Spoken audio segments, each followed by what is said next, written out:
Okay. Mr. Trush, you ready on Mr. Reynolds' case? We are. All right, this is file number 236505. Record should reflect the defendants present here in the courtroom. So put your Good morning, Your Honor. For the record, I call on behalf of the people. Thank you, Your Honor. Richard Trush, appearing on behalf of Mr. Rinaldi. Okay. I believe this is set for show cause arraignment, some probation violations. Is that correct? It is, Your Honor. By way of the violations, we waive a formal reading of the allegations. He'd stand mute to the charges. I guess, Your Honor, in terms of how to proceed, I would ask the court to consider setting a date, but I'm going to ask the court to set it a little further out than normal. This is a circumstance where I expect that we're going to be filing a motion. I frankly think his probation was extended for non-payment of fines and costs. I don't think that's an appropriate basis to extend probation anymore. If that's the case and he shouldn't have been extended, then I think that necessarily the violations are not going to be valid if he was improperly extended. Okay. So how much time do you need to file that motion to that set? I don't expect a lot of time. Frankly, I spoke to Mr. Bernickel about this, and I think the facts are fairly straightforward based on what he told me. And again, when I spoke to him, he said the only reason for the extension was to pay his fines. So I don't think it'll take long to put together the motion. I didn't think it was appropriate to file it until we actually conduct the arraignment. Sure. Okay. And then I don't think I indicated, but he's going to qualify for counsel, and I'll be appointed as I represented him in the underlying matter. Okay. All right. So in terms of the alleged violations, the court will enter not guilty plea on behalf of the defendant. In terms of the request for scheduling the hearing at a time subsequent to when Mr. Trush can get that motion filed, Mr. DeLeo or Mr. Lola, that or do you have an objection to that? No objection. No objection. Okay. So I think if we were to set this for hearing in 60 days, with the requirement, Mr. Trush, that you have that motion filed and heard at some point prior to that, is that a sufficient amount of time? Yeah, I think we can make that. Okay. So that's how we'll proceed. In terms of bond pending that hearing, Mr. DeLeo, any input regarding that? PR bond would be appropriate, Your Honor. Mr. Reynolds still reporting to his probation agent. It's not for issues at this time. Okay, so the court will set it as a $500 personal recognizance bond with all standard conditions and all conditions of probation. So that just means, Mr. Reynolds, that you need to continue to comply with your probation until we get this matter resolved. Okay. Mr. Trush, anything further we need to address on this file? The only thing that I would suggest or ask the court is, assuming when I put that information together, if the prosecutor does ultimately agree with me, would the court accept a stipulated order? Yes, definitely. If there's no issue, then certainly. Yeah. Right, and I don't know if he will agree with me or not, but it wouldn't be the craziest thing that's happened. I guess we'll see. Okay, thank you. That's all for today. Thank you.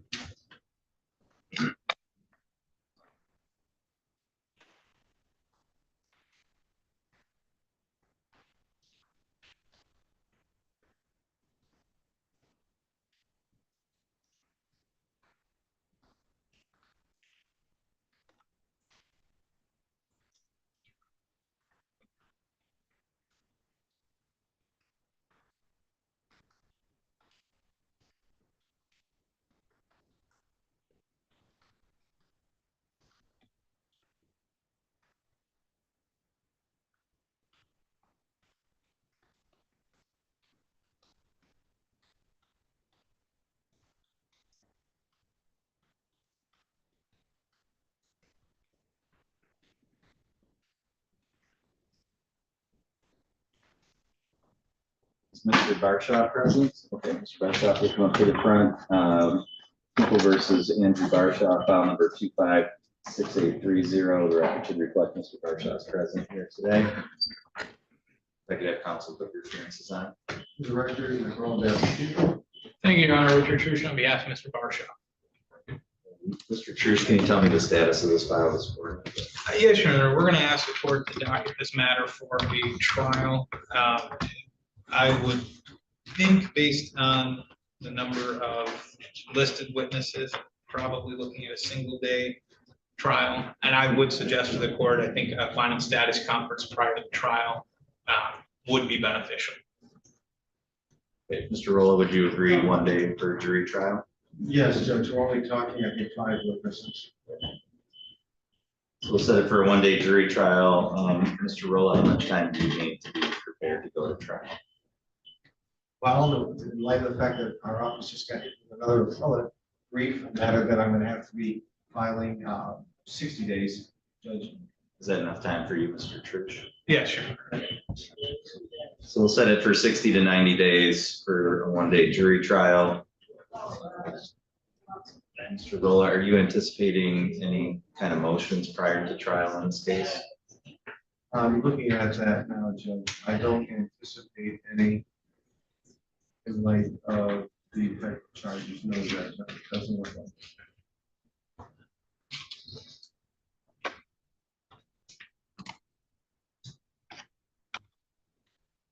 For sure you're anticipating any? I do not.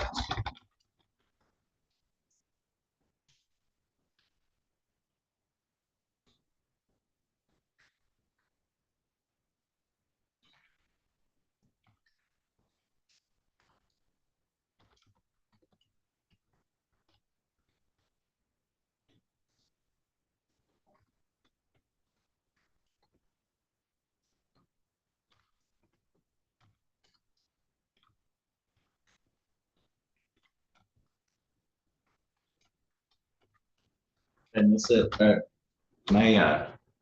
did you say you don't have any motions, Mr. Rolla? Correct, Judge. Okay, sorry. I have a cold and my ears are plugged up. Okay, so we'll set this for a 1 day jury trial, 60 to 90 days out. The court will set it for a final status conference on the motion day immediately prior to the trial date. So there'll be one more appearance, Mr. Barshaw, prior to trial in this case. It's important that you stay in touch with Mr. Trush. That final status conference will be the plea cutoff, so that'll be the last time there are any agreements. So you'll need to be ready with the decision on that day. Mr. Trush, any other dates I can address for yourself today? No, Your Honor. Thank you. Mr. Rolla? Judge, there was a plea offer on the record.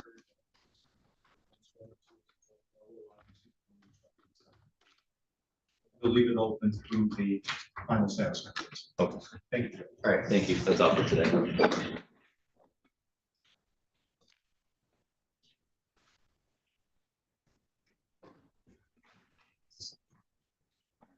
And are you ready with Ms. Albright's case? I did not. Okay, we're a little bit early, so we'll take a short recess and we'll come back on the record in about 10 minutes. All rise, please.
you. For the record, Mike Albright, people. Thank you, Your Honor. Richard Trush, appearing on behalf of Ms. Albright. Thank you, Ms. Albright. This is the date and time set for sentencing in this matter. Have you had a chance to go through the pre-sentence report and talk to Mr. Trush about that? Yes, sir. Mr. Trush, are there any additions, deletions, or corrections to that report? No, Are there any challenges to the scoring of the guidelines? no, Your Honor. Mr. Rolla, are there any additions, deletions, or corrections? No, Your Honor. Do you have any challenges to the scoring? People do not. Anything on behalf of the people for allocution today? Briefly, Judge, this is a controlled substance case. The defendant, this is her sixth felony, her third controlled substance offense, as indicated in her adult record under items 2, 9, and 11. Her fifth, that's the 3 felonies. Fifth substance abuse offense, because you also have them 4 and 8, which are impaired in drunk driving. The guidelines in this case are 0 to 11, so which would normally indicate a no jail situation under certain circumstances. But I would point out that the last time, as indicated under item number 11, the defendant for a similar offense received 116 days jail, which is about 4 months. It would be the people's position that as we should more have increased punitive sanctions for continued offenses for the same type of matters, that a no jail time is not appropriate. We leave that to the court to impose sanctions. Thank you. Mr. Trush? Thank you, Your Honor. Your Honor, I think this is an incredibly difficult situation. We have a case here which is residual and paraphernalia. And I indicate that to the court because I think within the scale of, a user to a trafficker, I mean, I think we know clearly what side of that scale this falls on. I think that's reflected in the fact that there are no OV points that are scored at all. There's 0 OV points. The guidelines range at 0 to 11 creates a presumption against jail. I would generally agree with the prosecutor in regards to, punishment should be progressive. However, I think there's 2 things that we don't know. And I think we can make an assumption based on some of the things that we do. In the prior case, she served 116 days in the county jail. What we don't know is whether she was lodged during the pendency of that case or not. However, the fact that it's 116 days seems to strongly suggest that she was lodged, because otherwise somebody would have had to pick that number. And that's an extremely odd number for someone to have picked. So I think it's most probable that she was lodged during the pendency of the case. If we look at her history, there's history. In the last 15 years, she's been placed on felony probation twice. Both times she successfully completed those probations. I want to zero in on the last probation that happened, as it was fairly recent. She successfully completed that probation. The PSI indicates that at the time she's discharged from probation, they knew that she was self-employed. She runs and owns a tree removal service. She's self-employed and she doesn't have insurance. They identify in here, when they released her from that prior probation, they knew that she had stopped her aftercare because she couldn't afford it because of insurance. So, well, I'm not suggesting that there was anything that could be done, right? I don't think that they could extend her probation in some way because of that. But what we have here, I think, is a very predictable situation. We released her from probation, knowing that she didn't have aftercare services in place because she couldn't afford them. And then 3 months later, she relapses and reoffends. And again, I don't say that to justify what happened here, but frankly, it's very predictable, right? If we release someone from supervision, we know they have a substance abuse problem, and we know that they don't have aftercare things in place. What do we think is going to happen? And I think the answer is exactly what did happen. We're going to see a relapse occur. What I would suggest to the court, and I don't know what the best answer is here. I think she does well with supervision. I think that bears out in the history. Is having her on supervision indefinitely the answer? I mean, I don't think that's the right answer. Is a straight jail sentence here the right answer? I don't think that addresses the problem either. I do think there is somewhere in between though, that might specifically address her needs in a better way while holding her accountable and imposing a sanction and punishment for the behavior. And what I would suggest is that crafting a sentence that allows her to participate in the work camp program will assure that she's staying on top of the substance abuse issue because she'll be tested daily. And if she doesn't test or does not test clean, she'll be in the jail. However, if she is able to maintain her sobriety, and that will give her, again, not necessarily the supervision, but the accountability, which I think she has done well with in the past.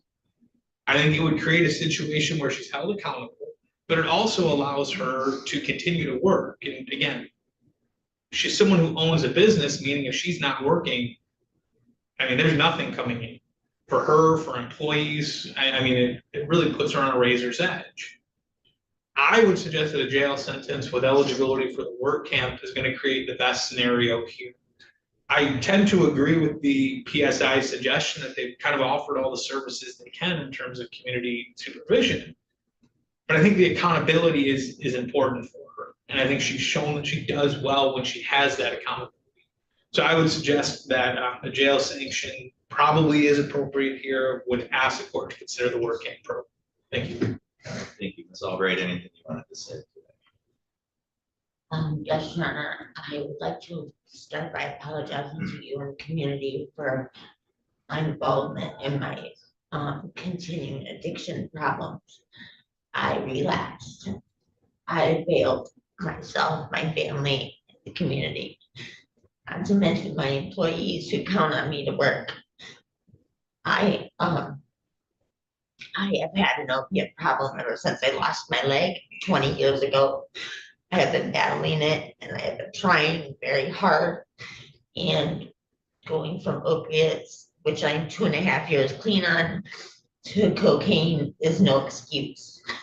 It was stupid of me to think that I could get away with doing it here and there and being okay because I have 2.5 years clean off this, or I successfully ran a sober living house for 8 months, or, I'm doing good in life and whatnot.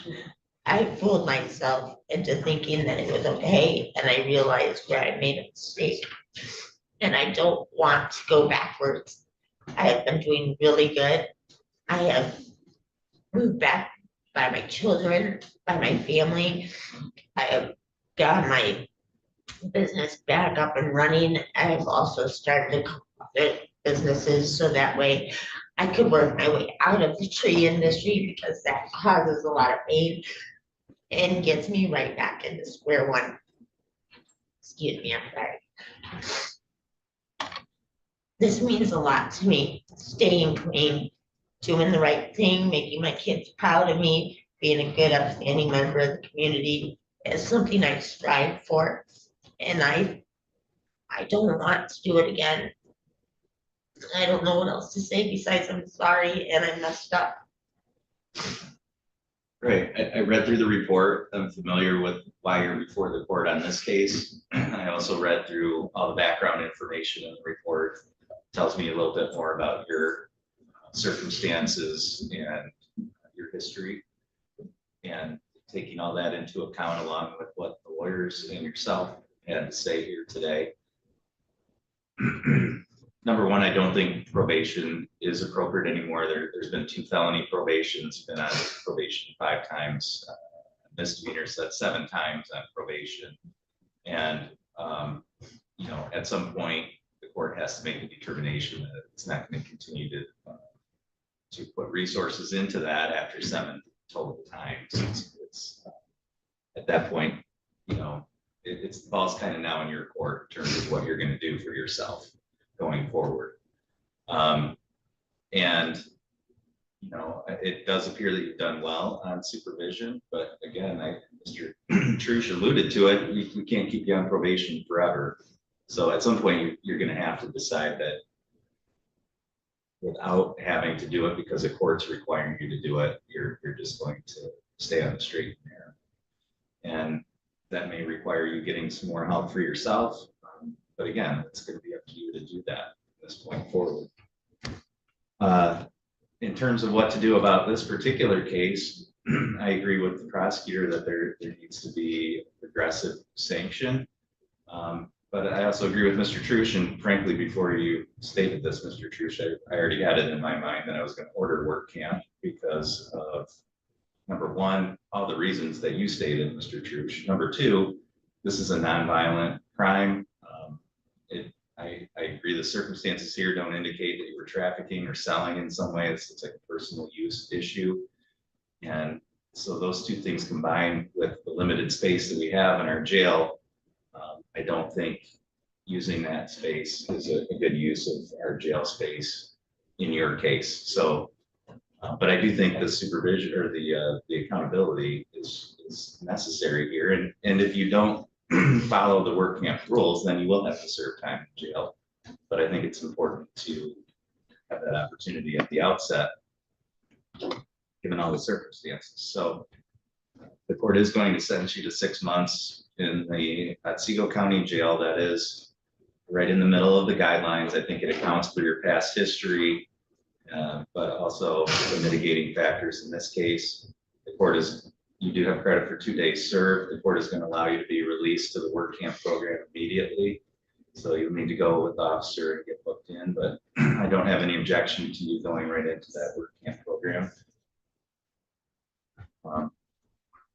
The court is going to order a crime victim's assessment of $130, court costs of $325, attorney fees of $350, and $68 state costs.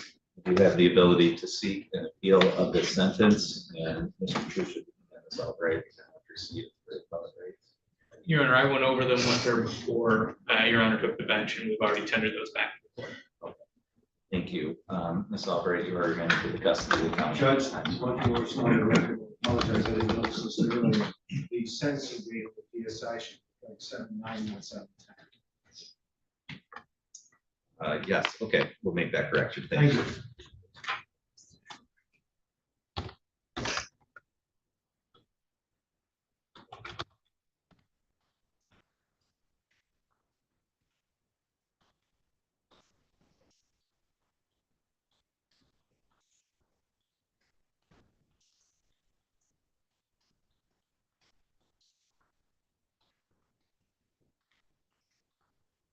Our next hearing is set for 9:30, and so we'll take a recess until Mr.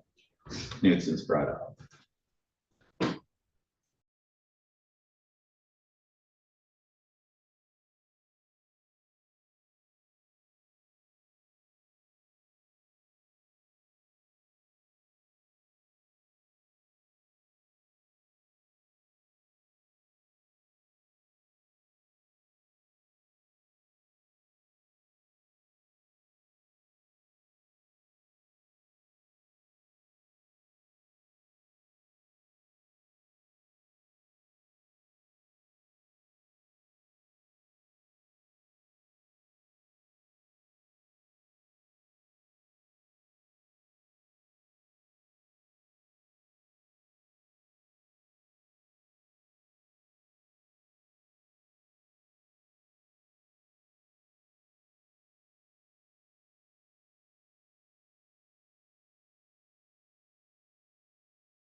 Okay, we're on the record in, excuse me, file number 256800, 6801, and 6822, People versus Adam Kudson.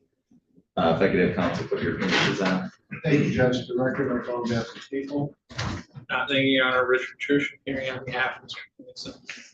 This is the date and time set for sentencing in this matter. Mr. Knutson, have you had a chance to go through the pre-sentence report and talk to Mr. Trush about that? I did, Your Honor. Okay. And Mr. Trush, I know there's challenges to OB 13 as to two of the charges. Do you have any additions, deletions, or corrections to the report?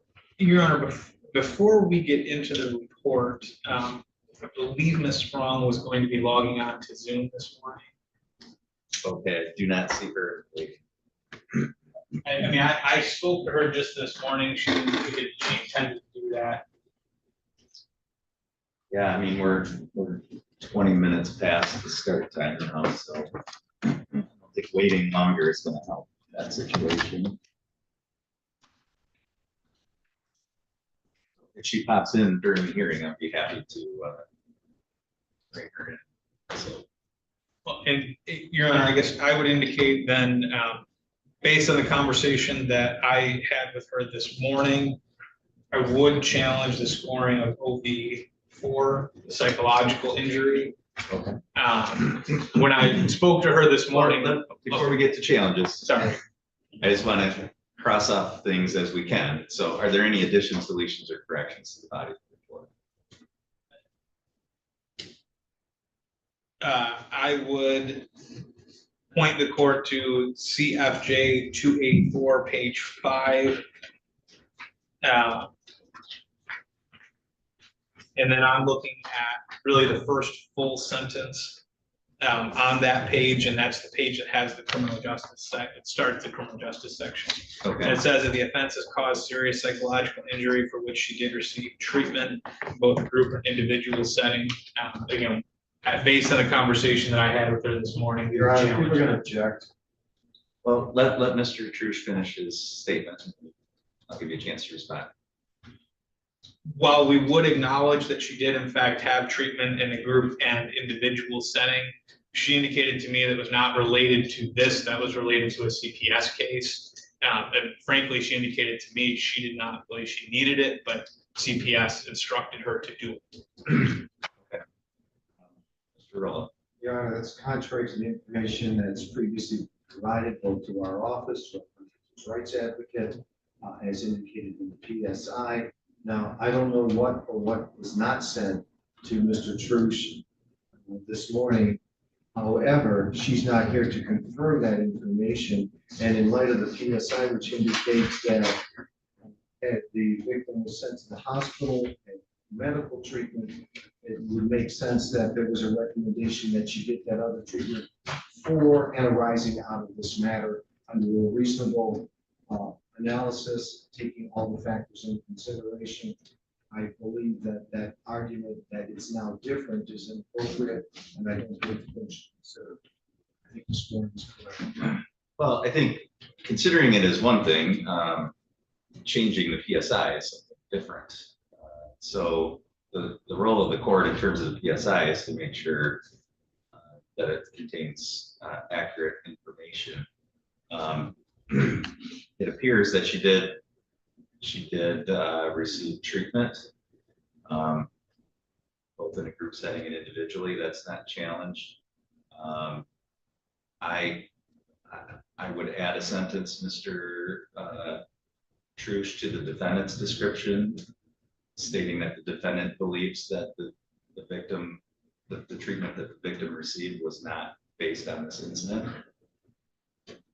The only thing that I would indicate, and I'm comfortable with that language, but I would indicate that she indicated to us that. Well, And I say that just because, and I don't want to go too far down the rabbit hole here, but I mean, what we have is victim was contacted and interviewed by phone.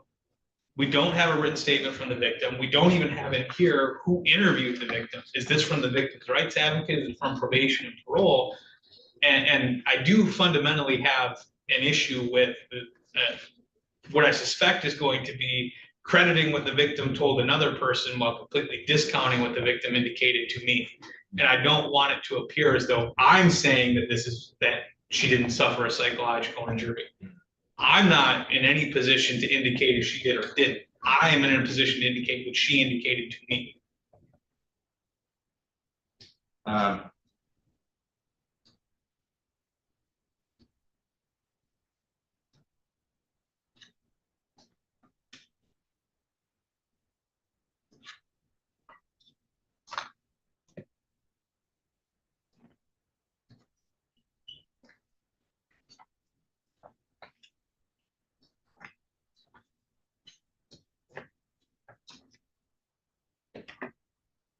No, I mean, I guess,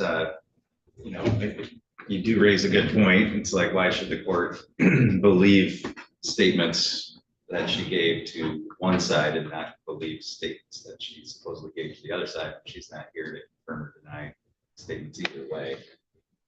Is one more inherently credible than the other? An argument could be made that, and I'm not doubting your representations at all, Mr. Trush. The argument could be made that she was making those statements to you as a way to soften the blow to Mr. Kudson and to help him out, whether or not they're necessarily truthful. But I guess, the same argument could be made that a victim would make biased statements to law enforcement or to the crime victims advocate or to the probation officer as a way of trying to have harsher treatment. So I guess it really does cut both ways when we don't have the victim here physically present to either confirm or deny. So I'll add a statement that defense counsel, and this will be after the statements as you've indicated at the top of 284, page 5.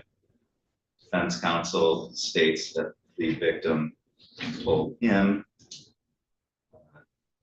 that the treatment was recommended by CPS and not based on this incident.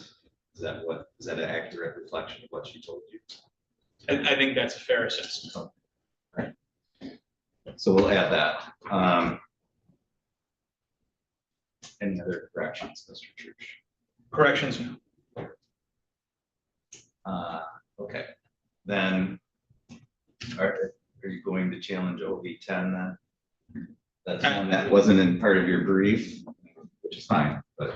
Correct, and in candor, I would have filed it in the written brief, but I did not speak to Ms. Strong until this morning. Okay, so what is your challenge to OV10? So again, and relying on at least the part of my brief that outlines the standard for scoring of a variable, there has to be a preponderance of the evidence. In this circumstance, I would contend that what we have here is not a preponderance of the evidence. What we have is essentially equal footing. Well, let's just make sure we're talking about the same thing. So OV10 is exploitation of vulnerable victim. I'm sorry, I said OV4, psychological injury. Okay. Okay, so we are talking about OV4 then, and that was scored. That was scored in a 10 contempt. points with regard to both the felonious assault involving Mr. Marsh and the assault involving Ms. Strong. And you're challenging it only as to the assault with regard to Ms. Strong filed 6801.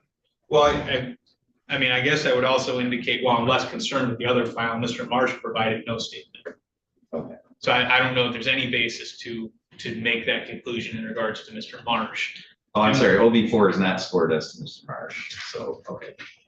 In regards to Ms. Strong, again, I think what we have is a situation where in order to score a variable, there has to be a preponderance of the evidence. I certainly can understand why, with the information that I think they had, or at least report to have had, and what's contained in the PSI, why the department would score it here.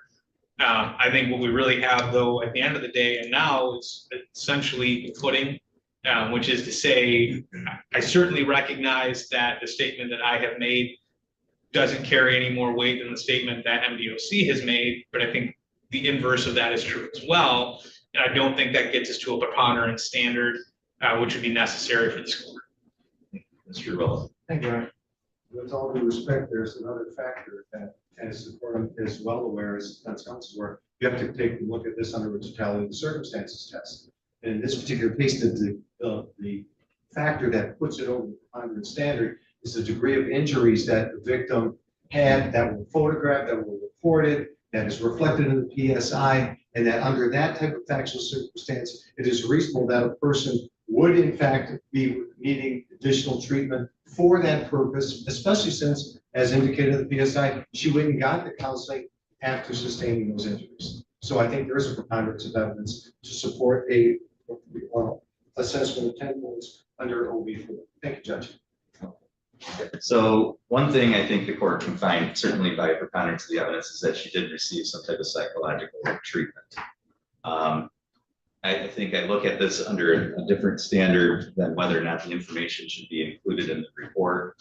I think in this, as to an OB, the court has to conduct some analysis of the credibility of each of the statements and the believability of the statements. Whether or not they should be included in the report, I think I just need to make a determination about whether they were actually made, and I accepted Mr. Trush's representation that she did make those statements to him. Whether or not they should be considered, to what degree they should be considered for the scoring purposes, I think I have to make a determination. Not that just that they were made, but whether or not they're believable. When I look at the full circumstances here, victim did, Ms. Sprung, did make statements to the police that the defendant had physically assaulted her since 2022, that this was an ongoing circumstance of domestic violence between the two of them, that he assaulted her on November 24th, and that he assaulted her every day between November 24th and when that interview occurred, which was on December 5th, which is over about a week's period of time. That those assaults involved defendant hitting her with fists, kicking her, choking her, strangling her, to the point where she suffered fractured ribs and concussion. That the defendant engaged in conduct where he wouldn't let her leave the house unless he knew where she was going, that the defendant refused to provide her with a phone so she could communicate with other people as a punishment to her. And so she made all of those claims to police. I think all of those claims would cause a reasonable person to need some psychological treatment for those incidents and not for something else. I also think it is, to me, significant that she is not here. She had a full opportunity. We started this hearing very late. She could have appeared here in person. She could have appeared here virtually, where we could have questioned her. And to me, that goes to the credibility of the statements that she made to Mr. Trush. So for all of those reasons, I find that it's more likely than not, number one, that she did seek psychological treatment, that she did receive psychological treatment. In my view, it's more likely than not that that was because of these incidents. Due to the nature of the incidents, the fact that she at one point made statements that they were due to the incidents, but then reversed her statements apparently in her statements to Mr. Trush, I find it's more likely that she would have made the kind of statements she made to Mr. Trush as a way, because of the domestic situation here,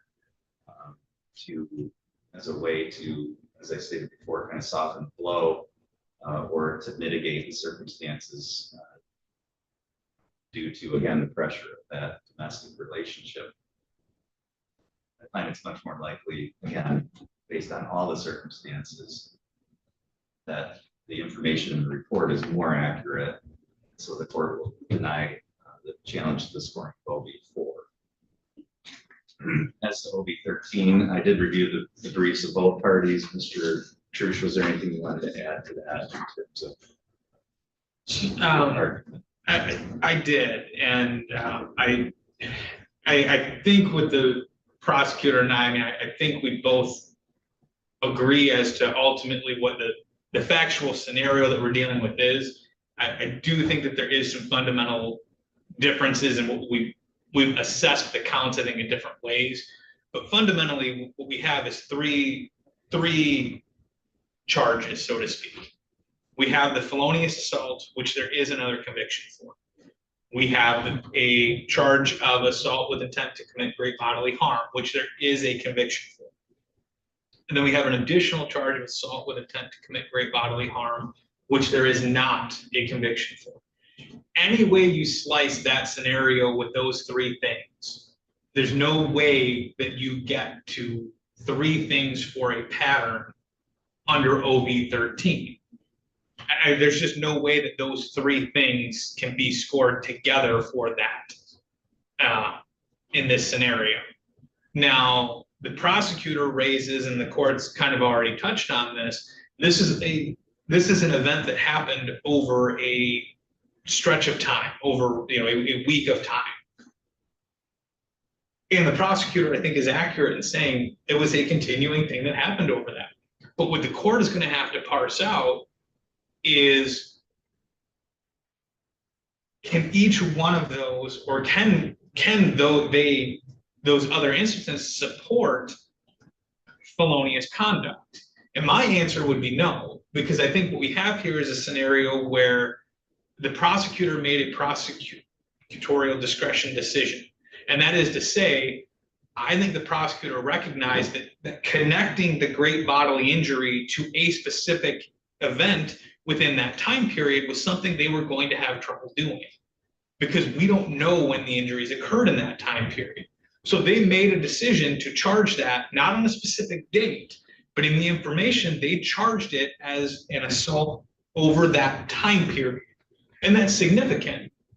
And I say that because, again, I think they might have had a proof issue with determining which specific event resulted in the broken ribs, which specific event resulted in any specific bruising. And I think, frankly, at the time that they charged it, I don't think they even knew necessarily about the full extent of the injuries until they got medical records. But again, they had to establish that the assault rose to the level of great bodily harm. And I say that because hypothetically, the prosecutor could have charged 7 individual domestic violence charges, but they all would have necessarily been first offense domestic violence charges and 93-day misdemeanors. So I recognize the rational decision that the prosecutor made to say, no, this conduct is deserving of a felony, rightly so. So they made the decision to aggregate those things into one event. If the court's to try to parse them out here, the court would have to find a preponderance of the evidence, at least, that those other events rose to that level of creating a great bodily harm, independent of the plea. And I don't think the court can do that, given the circumstances. So again, any which way you slice it, we have the 3 charged things. 2 of them resulted in convictions, 1 did not. If the court looks outside of that, they'd have to find a preponderance. And again, the individual assaults without some aggravating factor to raise it to a felony because he doesn't have prior domestic violence, I don't think are felonious conduct.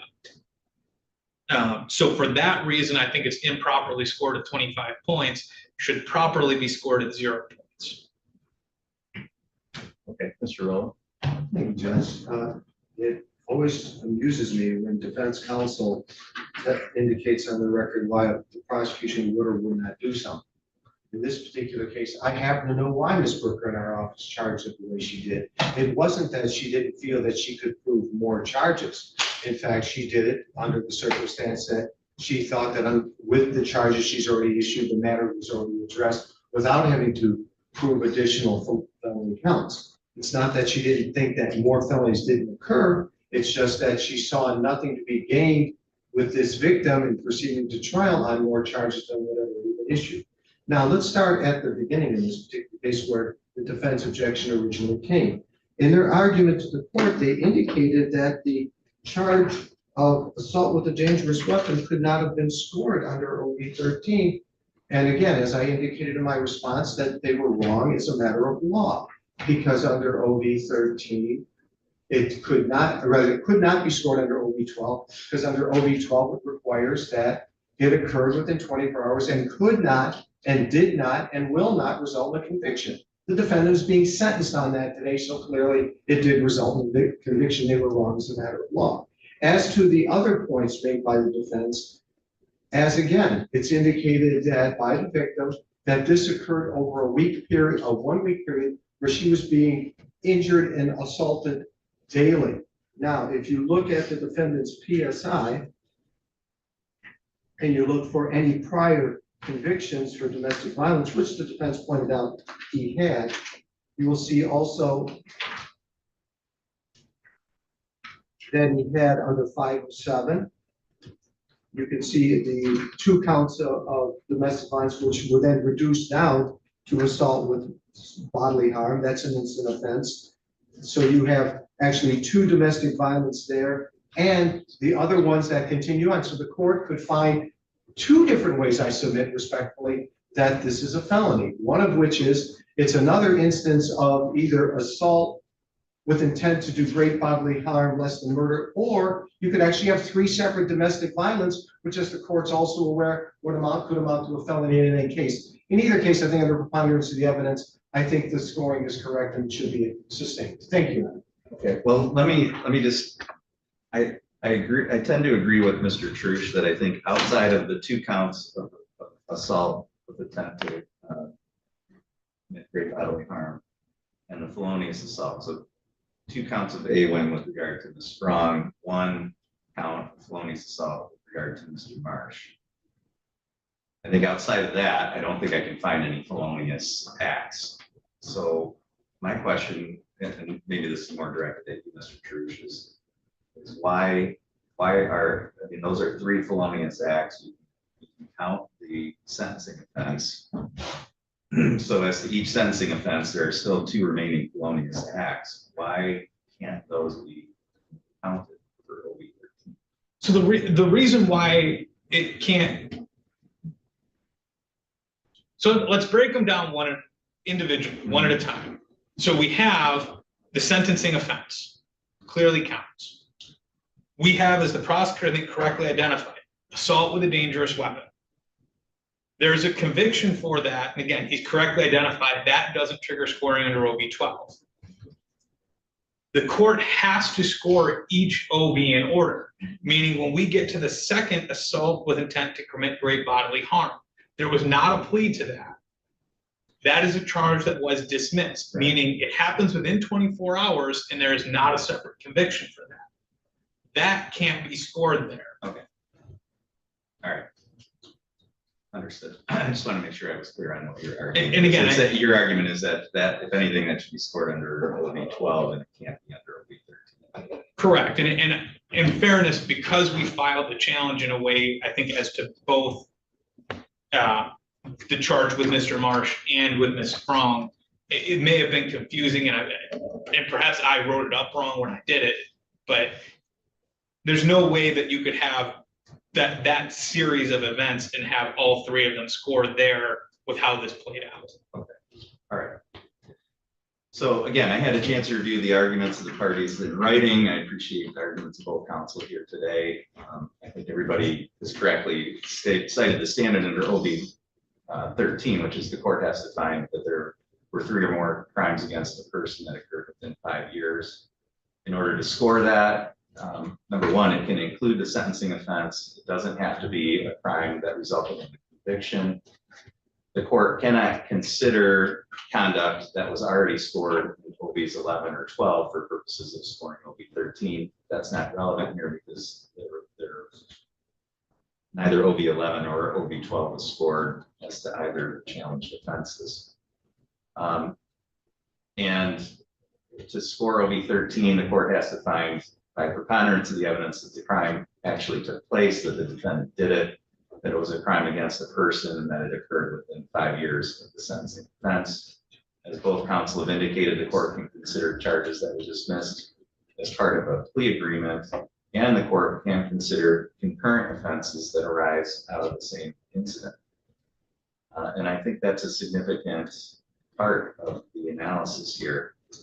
I think, as everybody's indicated, and I think we all agree that there really are only 3 felonious offenses here that I think could support a finding under a preponderance standard.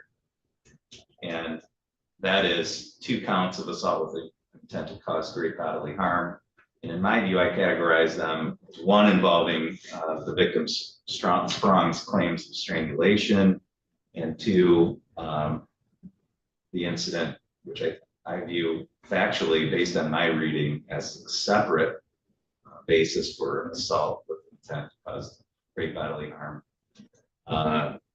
which is the assault that resulted in the broken ribs and the concussion. So two separate assaults. And then we have a third event involving Mr. Marsh, the felonious assault with a weapon. In my view, and I don't want to speak for the probation department, but in my view, I don't believe OV-12 could be scored under the fact pattern that we have here because of the time frame. So the felonious assault involving Mr. Marsh occurred on December 1st. The two assaults on Ms. Sprong that are charged here as felonies occurred sometime between November 24th and December 5th of 2024.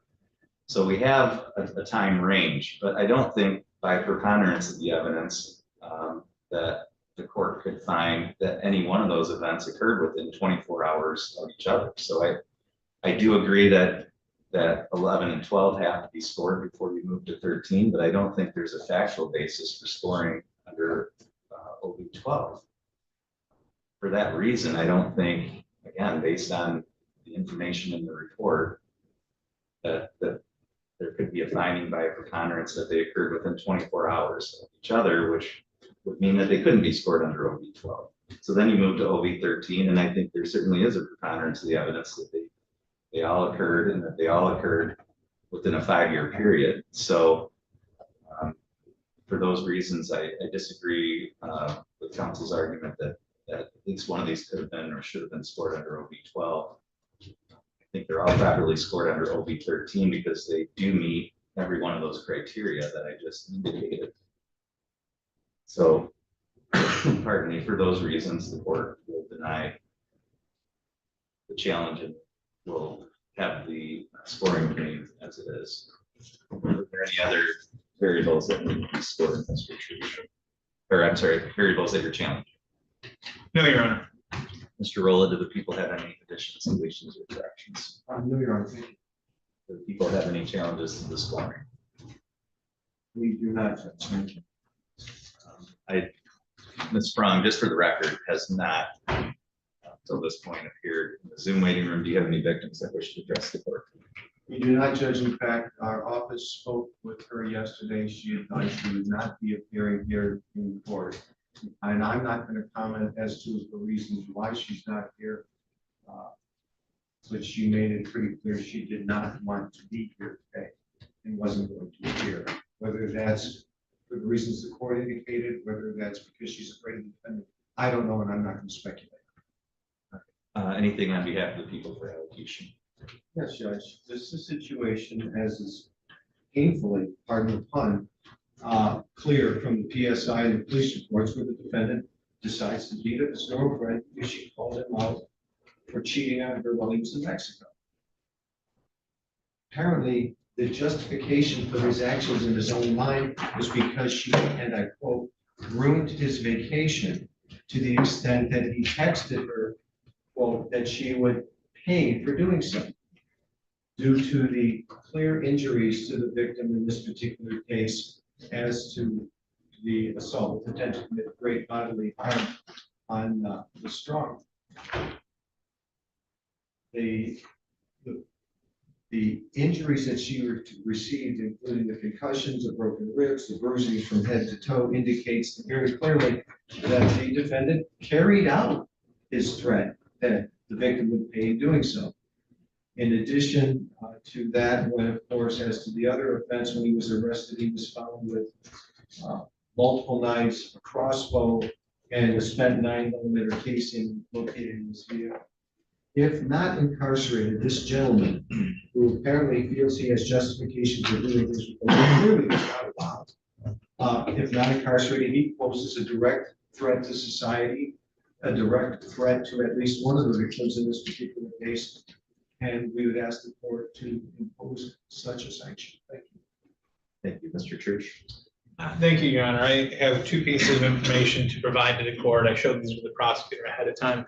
Okay. One is his NA and AA attendance in the jail. The other is a letter from Community Mental Health. Did you want these attached to the PSI? Yes, Your Honor. And no objection for the record, Judge. I have seen them before. Thank you.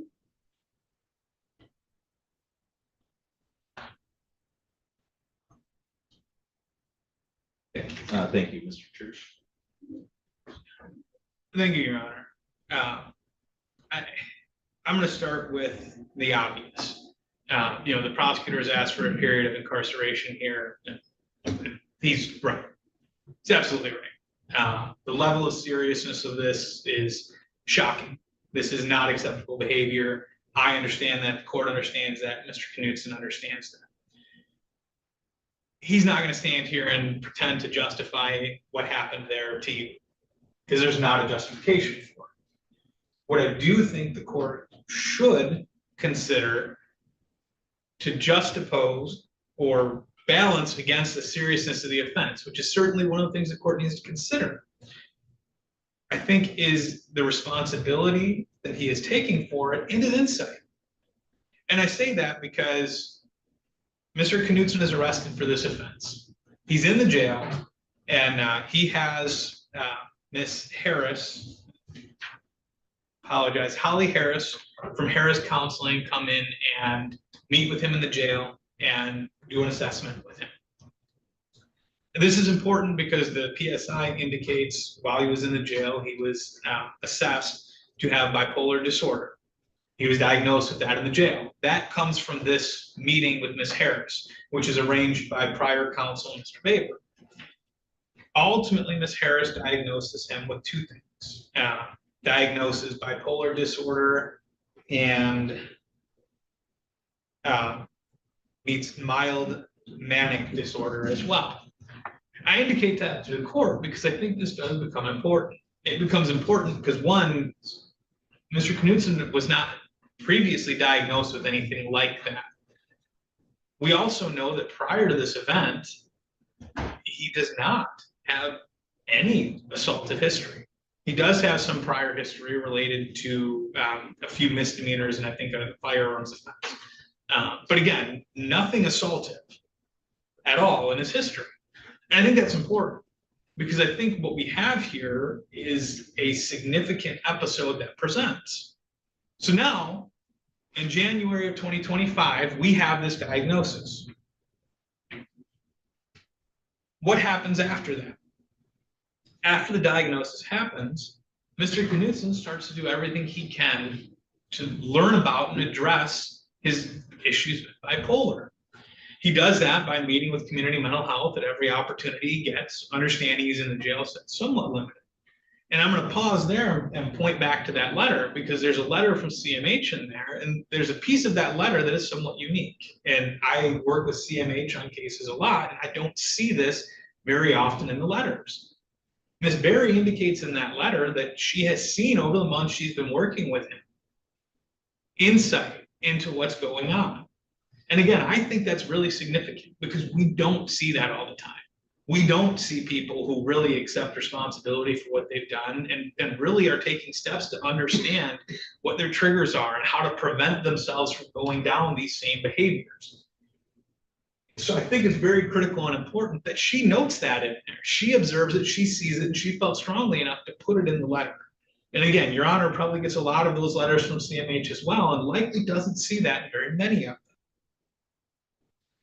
In addition to that, he's working with CMH, he's working with medications, and he's doing everything in his power to learn about it.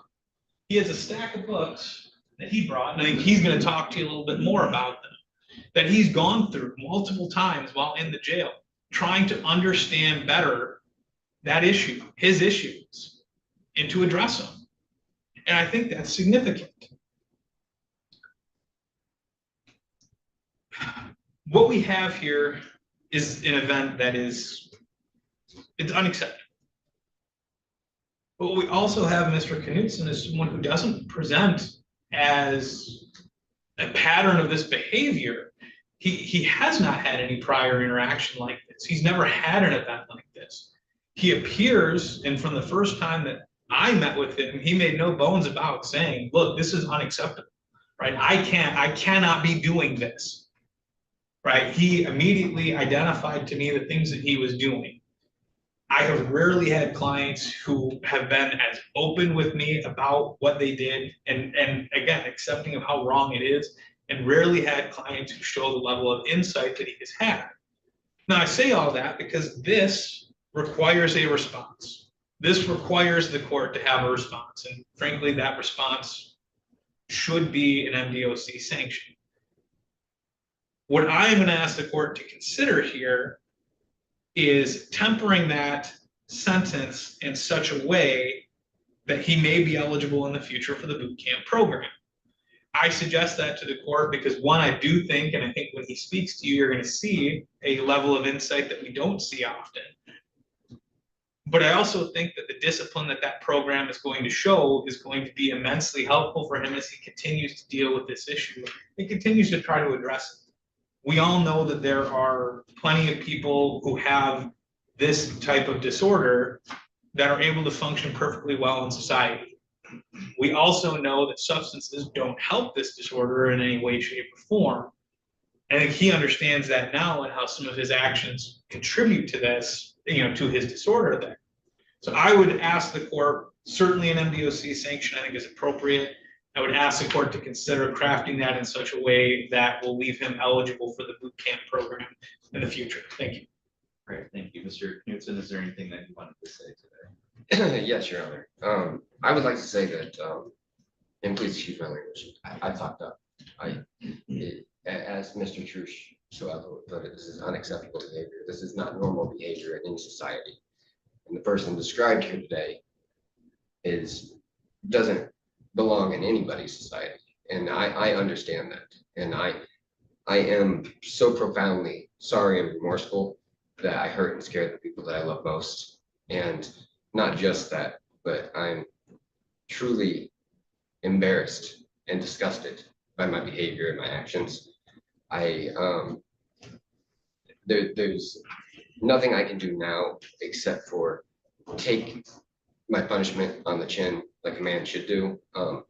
I didn't act like much of a man when I did these things. And I was a poor role model for my son. And the least I can do now is be a better role model so that he can mirror my image in a positive light as opposed to in a negative. And I would ask the court to understand and acknowledge that the person described here today is not the sum of me as a whole. Where I'm being judged today on the very narrow scope of my worst days of my life and not weighed against the best days or all the days in between. And also being judged on the very worst time period in my relationship, not the 15 years of love, understanding, and friendship that I gained and gave towards my family. I do understand that punishment is due, and but I've done everything that I can since I came here now. And don't get me wrong, when I first got here, I was angry. I felt betrayed. I felt singled out. I felt in some weird way victimized. But as I've sat for the last 7 months and I've gone to the psychiatrist and been diagnosed and gone to therapy and gone to AA and group meetings, I've begun to realize, not even begun to realize, I have realized that nobody held a gun to my head and said break the law. I saw my life crumbling around me, and I reacted out of fear, anger, and pity, self-pity, and it wasn't right. And I should have walked away, and I should have been more understanding, but I had a mental break, and I felt as though there was nothing I could do to salvage the situation. And I was losing control, and doesn't make it right. It just is an explanation of why it happened. I have as Mr. Truce indicated, I've gone through these books obsessively almost, to where I've gone through this book to better understand my diagnosis and to understand the symptoms and the triggers of it. I've gone through my anger management book to understand why I've become angry and better coping mechanisms to deal now and in the future. And then I have used these two books, which is one is on self-sabotaging and one is self-defeating behavior. I would actually recommend this book to any person living. We all have self-defeating behavior that we need to work on, and this addresses a great deal of them. I've used these books to burn away the forest that was me, so to speak, so something new can grow. I've torn myself down to the very foundation, and they say that a change in thinking and routine turns to habit, habits turn to principles, principles turn to change. I have changed my routines and my way of thinking. They have slowly become habits. And I think that they're working their way towards principles so that I can be a person that my son, my family, and my community can be proud of. I very much hope that I can continue to not just help myself and thereby helping my community, helping my family, helping my son, but help others as well. I started out going to AA. The last month, I've actually been chairing AA because on the other gentleman's behest. And the last meeting I had, I said, you know, I don't know how I'm going to get through this. And an older gentleman, bless him, said, well, we have to, because we were chosen to help. We made these mistakes so other people won't. And so that we can share our experiences and save one other young man from making the mistakes that we've made. And I have to believe that's true. I have to believe that's part of the plan. I hope that the court will consider that overall I am a good person. I'm a loving father and husband and son and grandson, and a good community member. I had a mental break that's unacceptable, but that I am truly sorry for, and that I wish to do better. I wish to be better. And moving forward, I would like to be, you know, one of my books says a noble person attracts noble people and knows how to keep them. And I hope in the future I will be considered one of those noble people, because the person that was described here today is not me. And I don't know. Thank you. I read through the report, so I'm familiar with the circumstances here. Bring it before the court, and there's also a lot of information in there about your background and your history, so I read all of that as well. Of course, I take into account everything that you've had to say here, as well as the lawyers. And putting all that together, it's the court's job to try and come up with a sentence that, number one, is proportionate, that's going to address your conduct in this case, but also your past history. One that is going to provide a degree of punishment to you so that you understand this conduct is not going to be tolerated in our community. Provides deterrence so that you and others see that this is conduct that's not tolerated, and hopefully that sends a message to other people not to engage in this kind of conduct. Obviously, to remove you from our community for a period of time and to prevent you from having contact with, in particular, the strong in this case for a period of time, to provide her with a measure of feeling of safety and security. And then, of course, the court looks at rehabilitation, particularly somebody of your age, what can be done in order to prevent this from happening again. So I try to balance all of those factors and come up with a sentence that addresses those the best that we can. you are a young person, you've got a lot of time ahead, you've got a lot of time to make the kind of corrections that you're talking about. And I think, it's certainly admirable that you're doing the kind of reading and research into your own conditions and what led you to engage in this kind of conduct, because I think that's important for you going forward in terms of how you can not wind up in this position again. And so I think that's certainly encouraging and gives the court some reason to believe that there's a prospect for rehabilitation for you. Obviously, there's a lot of things that concern me about the circumstances here. There is an indication, as I stated earlier, that this has been going on for more than just this one incident. This wasn't just an isolated period of time. There's been a history of domestic violence to one degree or another, according to the statements in the PSI since 2022. So I'm not convinced that this was just a one-time incident. And typically these things aren't one-time incidents. It's a pattern of behavior that evolves over time. Generally gets worse and worse. So to me, what I see when I look at this is this being a culmination of a buildup of incidents.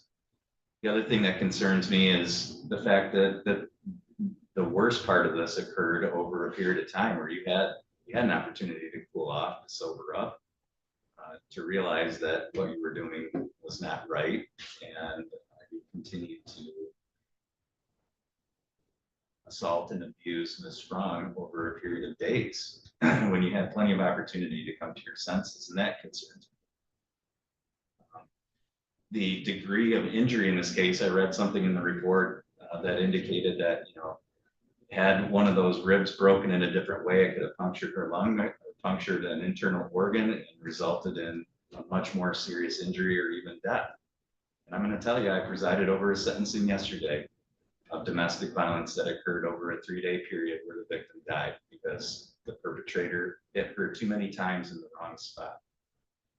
And that was an individual who had abused 3 partners before that, and in much the same way, and finally went too far in that circumstance. And I think Ms. Strong is lucky, you're certainly lucky, that the injuries that you inflicted on her, whether you would have intended to kill her or not, didn't result in her death.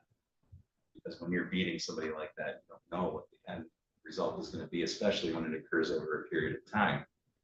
So that concerns me as well, because I think this situation could very easily have ended up in that same scenario because of the seriousness of the injuries that you inflicted. And that's, we're talking about Ms. Strong here. I haven't mentioned Mr. Marsh and the assault in that case, which adds a degree of concern to me, because this isn't just a domestic situation. Apparently you're getting yourself in a position where you're willing to assault other people that you don't even know. And that puts the rest of the community in danger.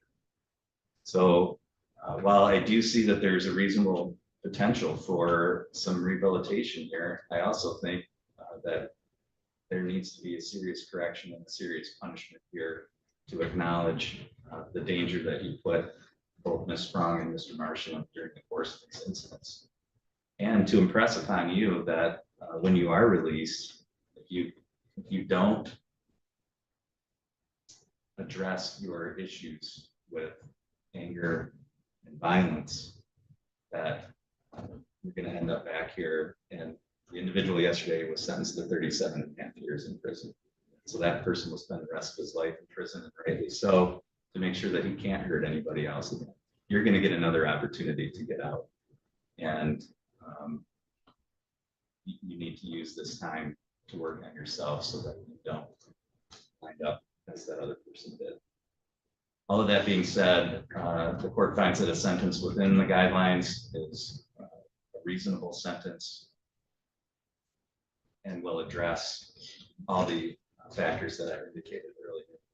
With regard to the carrying a concealed weapon charge, which is the least serious charge in this case, the guidelines are on that are 5 months to 23 months.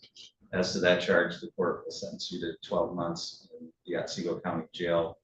On that charge, you have credit for 214 days served. a crime victim's assessment of $130, court costs of $325, attorney fees of $350, and a $68 state cost. With regard to the assault with intent to cause great bodily harm involving the strong, the court sentences you to 48 months to 10 years. You do have credit for 214 days served on that charge. Crime victim's assessment of $130 and a $68 state cost. On the assault with a dangerous weapon, the court sentences you to 23 months to 4 years. With credit for 165 days served. Crime victim's assessment of $130 and a $68 state cost. Those sentences to be served concurrent to each other. You do have the ability to seek an appeal of these sentences. Mr. Trush, have you had Mr. Kudson acknowledge receipt of the appellate rights? I have your honor. Thank you, Mr. Kudson. You are remanded to custody of the state at this time.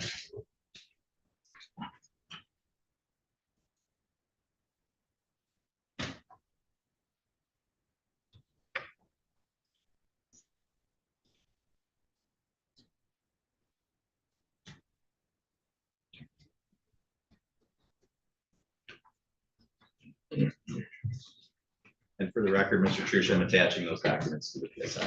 Judge, in a matter of keeping court's ordering condemnation of weapons as well. Yes. Thank you. And that's as to file the file 25-6801. Yes, to the concealed weapons charge, the court will order forfeiture of those weapons. Thank you, Your Honor.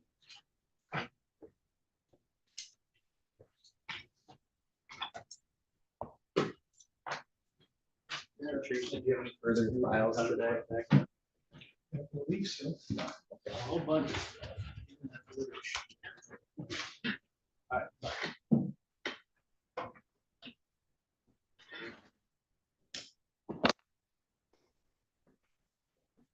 All right, Mr. Gust, are you able to hear me okay?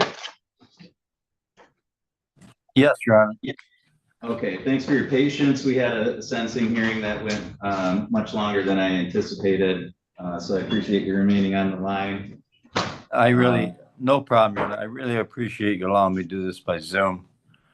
I drove up there yesterday and I didn't want to do it 2 days in a row.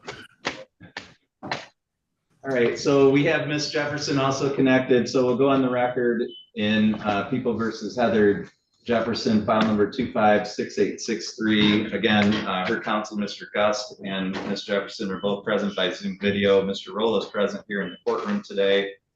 And this is set for a status conference today. Mr. Gust, can you tell me the status from your standpoint of this file? I believe that the prosecutor has offered, if she pleads, to count 1 without the second enhancement, and count 2, the remaining counts would be dismissed. That's an accurate statement, Judge. Counts 1 and 2, dismiss 3, 4, and all enhancements. Okay. I'm sorry, can you state that again, Mr. Roll? Yes, Your Honor. Plead to counts 1 and 2. Dismissal of counts 3 and 4, as well as any. Okay. All right, Mr. Gus, I thought you said just count 1, but it's count 1 and count 2? Yes. Okay. Miss Jefferson, were you able to hear that? Yes, sir. Have you had an opportunity to talk to Mr. Gust about that plea agreement? Yes, sir. Is that how you wanted to proceed today? Yes. Can you raise your right hand, please? You solemnly swear or affirm the testimony you're about to give will be the truth, the whole truth, and nothing but the truth, so help you God? Yes, Your Honor. Thank you. You can lower your hand. Ms. Jefferson, are you currently on any kind of probation or parole? Yes, sir. And were you on probation at the time of these offenses? Yes, Your Honor. And you're aware that by pleading guilty in this case, that could result in a violation and additional penalties in those other cases? Yes, Your Honor. Okay. And you're going to be pleading guilty to 1 count of possession of methamphetamine, and that carries with it a maximum possible penalty of up to 10 years and or a $15,000 fine. Do you understand that? Yes, Your Honor. And that possession of a weapon, in this case, as a felon, that is a felony that carries with it a maximum penalty of up to 5 years and or a $5,000 fine and mandatory forfeiture of that weapon. Do you understand that? Yes, Your With all of those potential penalties in mind, what is your plea to those two charges today? Honor. Guilty. All right, I'm going to go through your rights with you. You have the right to have a trial. You have the right to be tried by a jury. You have the right to be presumed innocent until proven guilty. You have the right to have the prosecutor prove beyond a reasonable doubt that you are guilty. You have the right to have any witnesses against you appear at trial and to question those witnesses. You have the right to have the court order any witnesses on your behalf appear at trial. You have the right to remain silent during a trial and to not have that silence used against you, and the right to testify at a trial yourself if you want it. You understand all those rights. Yes, sir. And you understand that you're giving up and waiving all of those rights by pleading guilty. Yes, sir. Also, you don't have an automatic right to appeal the plea that you're making here today. You can only appeal by leave, and that means that you would have to ask for the Court of Appeals to hear your case. They could say no, and then that would be the end of any appeal. Do you understand that? Yes, sir. Has anyone threatened you with anything to get you to plead guilty? No, Your Honor. Has anyone promised you anything other than what we've said on the record here today? No. Is it your own free choice to plead guilty? Yes, sir. Are you pleading guilty because you are actually guilty of both of these charges? Yes, Your Honor. The information I have indicates that this happened back on September 11th of 2024. Is that the correct date? Yes, sir. On that date, were you present here in Otsego County? Yes, Your Honor. And while you were here in Otsego County, did you have possession of some methamphetamine? Yes, sir. Did you know that that's what that substance was? Yes, sir. Did you have any legal right to have any amount of it at that time? Never.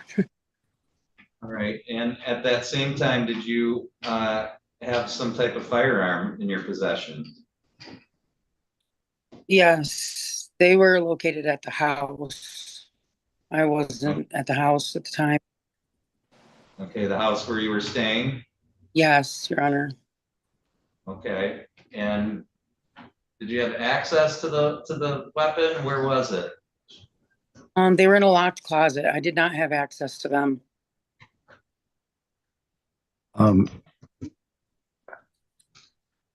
Yeah, Mr. Gust, if you want to conduct some further questioning, feel free. Heather, after, at the time that they found the methamphetamine, you were in a motor vehicle, is that true? Yes, sir. And that as a part of a compliance check, the probation officer, along with police officers, went to the home that you resided at in 2532 Southwest Opal Lake Road, Gaylord, Michigan. Is that true? Yes, sir. And inside that home, they found firearms throughout the home. Not Yes, just sir. and that you were residing in that house. The firearms didn't belong to you, but they were in the house where you resided. Is that true? Yes. And there were firearms that weren't in the locked closet. Is that true? Yes. I did not know of those firearms that weren't in the locked. Yeah. But they were in the house. Yes, sir.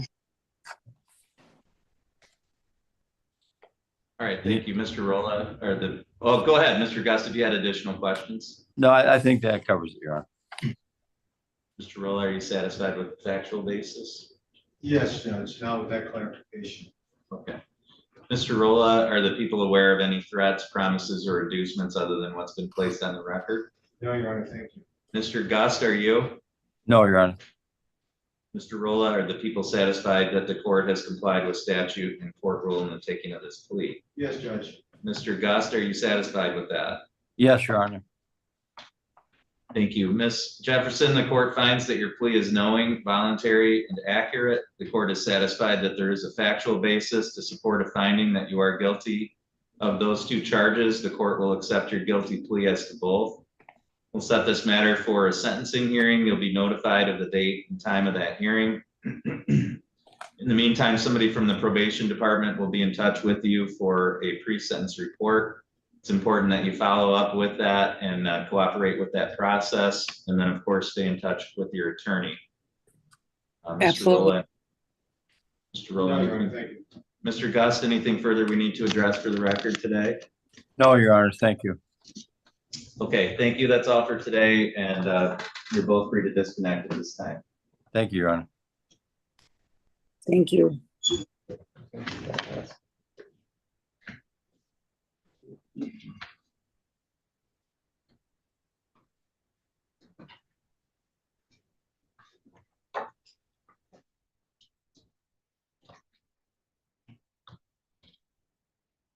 Okay, are you Mr. Shaw? Yes. And ma'am, what's your name? Christina Weiss. We're gonna take a short break. Mr. Rolla, we're gonna get that Correct, Judge. table. So as soon as the prosecutor, I'll have you each sit at a separate table there, okay? All right.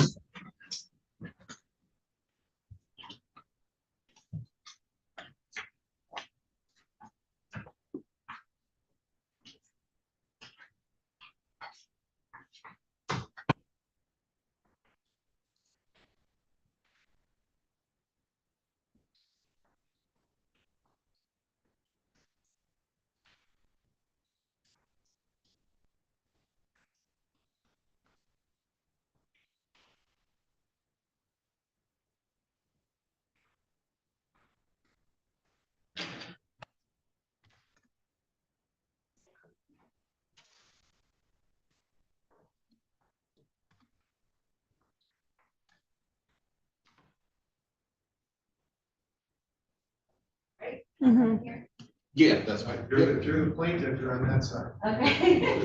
She is, yep. Plaintiff that always gets me closest to the jury box. Oh, okay.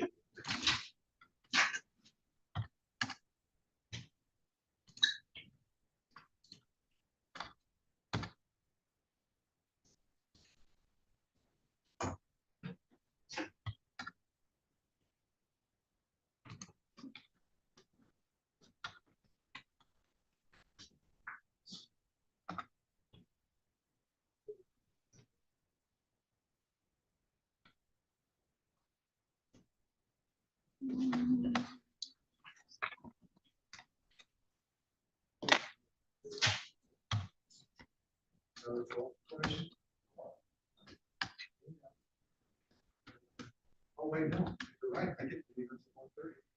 Cool. Yeah. That means that you're assuming I take over. Yeah, I know, in fact, I will be doing so sometime today, once I get some other paperwork. Thanks, Steve, appreciate that. Yeah, usually we go. Yeah, I know. And again, we were running 37 minutes behind, so. Right. Well, I gotta be back this afternoon at 1:30.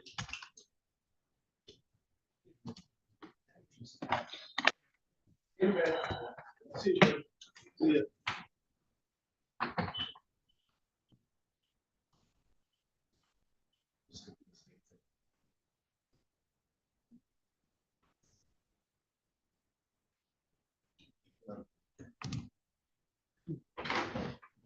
All rise, please. Please be seated.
Okay.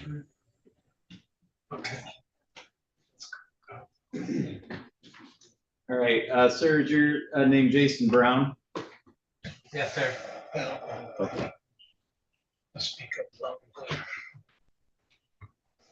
All right, we're on the record in People versus Jason Brown, file number 256851. The record should reflect that Mr. Brown is present by video from Otsego County Jail. If I could have counsel put your appearances on. To the record, Your Honor, my role deputy, Larry Brown, on behalf of Mr. Jason Brown. Attorney Brown, how did we want to proceed with this case today? Your Honor, there has been a plea offer in this matter. It is pleading to counts 1 through 3, actually 3 counts listed in 1 through 5. We're going to do 1 through 3 for dismissal of or as a habitual second, or dismissal of the remaining counts as well as the habitual fourth. I did discuss that offer with Mr. Brown, and that is how we're going to proceed today. All right, Mr. Rolla, is that a correct statement of the offer? It is, Judge. Mr. Brown, were you able to hear what your attorney said regarding the plea agreement? Yes, Judge. And is that the agreement that you've discussed with him? Yes, Your Honor. And did you want to proceed with that agreement here today? Yes. Okay, can you raise your right hand, please? I can't quite see you. Can you move to your left a little bit? There we go. Perfect. Thank you. Do you solemnly swear or affirm the testimony you're about to give will be the truth, the whole truth, and nothing but the truth, so help you God? Yes, Your Honor. Thank you. You can lower your hand. Mr. Brown, are you currently on any kind of probation or parole? No. All right, and you're going to be pleading guilty today to 3 counts of aggravated possession of child sexually abusive material as a second habitual offender. That means that the maximum possible penalty that you could face for each of those counts is up to 15 years and or a $50,000 fine. Do you understand that? Yes, Your Honor. With all of those maximum possible penalties in mind, what is your plea to each of those charges today? Guilty. Right now you have certain rights. I'm going to go through those with you. You have the right to have a trial. You have the right to be tried by a jury. You have the right to be presumed innocent until proven guilty. You have the right to have the prosecutor prove beyond a reasonable doubt that you are guilty. You have the right to have any witnesses against you appear at trial and to question those witnesses. You have the right to have the court order any witnesses on your behalf appear at trial. You have the right to remain silent during a trial and to not have that silence used against you, and the right to testify at a trial yourself if you wanted. Do you understand that you have all of those rights, including the right to go to a trial? Yes. You understand that you're going to be giving up and waiving all of those rights by pleading guilty.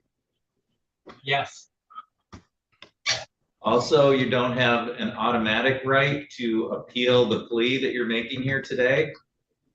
You can only appeal it by leave, and that means that you would have to ask for the Court of Appeals to hear your case. They could say no, and then that would be the end of any appeal. Do you understand that? Yes. Has anyone threatened you with anything to get you to plead guilty? No. Has anyone promised you anything other than what we've said here on the record today? No. Is it your own free choice to enter these pleas? Yes. And are you entering a plea to each of these charges because you are actually guilty of each of these charges? Yes. All right.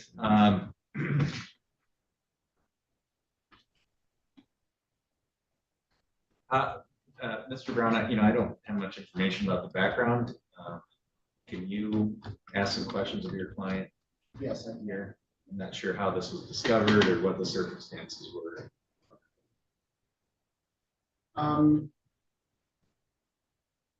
Mr. Brown, on or about January 13th of 2025, where were you at? My house. Where is that? Otsego County, 5622 Harvey Street. And during that time, did you have a cell phone or were you in possession of a cell phone? Yes, Was that your cell phone?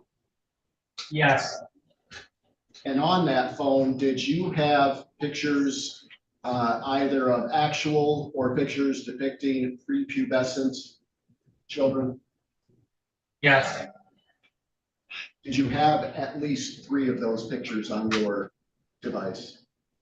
yes, And did you know they were there? yes, And was that for your own gratification? yes. I have nothing further you want, unless Mr. Roller. Judge, if I may, Yeah, let me ask this question and we'll see. if you very have good, more. thank you, Judge. Mr. Brown, did the individuals depicted in those, were they engaged in some type of sexual activity Yes, in all 3 of those? I believe so, yes. Anything? That was what I wanted to address, Judge, because that takes it out of being merely one category and making it into CSAP. Sorry, I missed that one. All right, Mr. Rolla, then with that testimony, are you satisfied that there's a factual basis for counts 1 through 3? Yes, Your Honor. Mr. Brown? Yes, Your Honor. Mr. Rolla, are the people aware of any threats, promises, or inducements other than what's been placed on the record? No, Your Honor. Mr. Brown? I'm not aware. And Mr. Rolla, are the people satisfied that the court has complied with statute and court rule in the taking of this plea? Yes, Judge. Mr. I Brown? am as well. Mr. Brown, the court finds that your plea is knowing, voluntary, and accurate. The court is satisfied that there is a factual basis to support a finding that you are guilty of counts 1 through 3. Court will accept your guilty plea as to each of those counts. The court will set this matter for a sentencing hearing that'll be in about 30 days. You'll be notified of the date and time of that hearing. Between now and then, someone from the probation department will be in touch with you to do a pre-sentence report. And then you'll have an opportunity to go through that with your lawyer prior to the sentencing hearing. Mr. Rolla? Judges, this is an habitual second, although that was the factual basis for pleas 1 through 3. The court needs to also substantiate that it at least had 1 prior felony conviction. Mr. Brown, I have one other question for you. Were you convicted of felony uttering and publishing back in 2005 in Jackson County? Yes, Your Honor. Okay. Thank you, Your Honor. Mr. Brown, anything further on this file today? No, Your Honor, thank you. Mr. Brown, did you have any questions about how we're going to proceed with your case? No. Okay. All right. Thank you. That's all for today. The court's going to disconnect.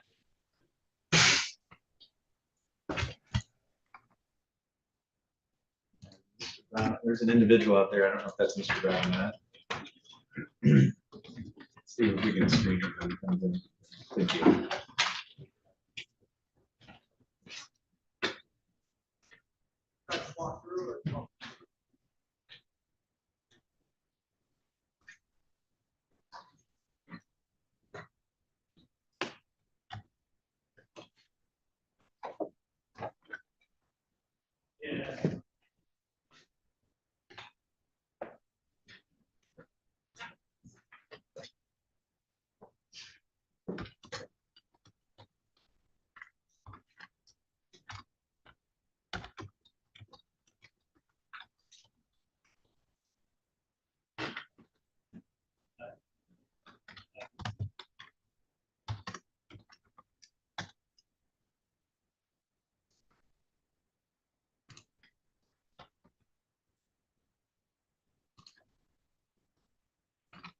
Okay, Mr. Robinette, if you come right up to the podium there, please.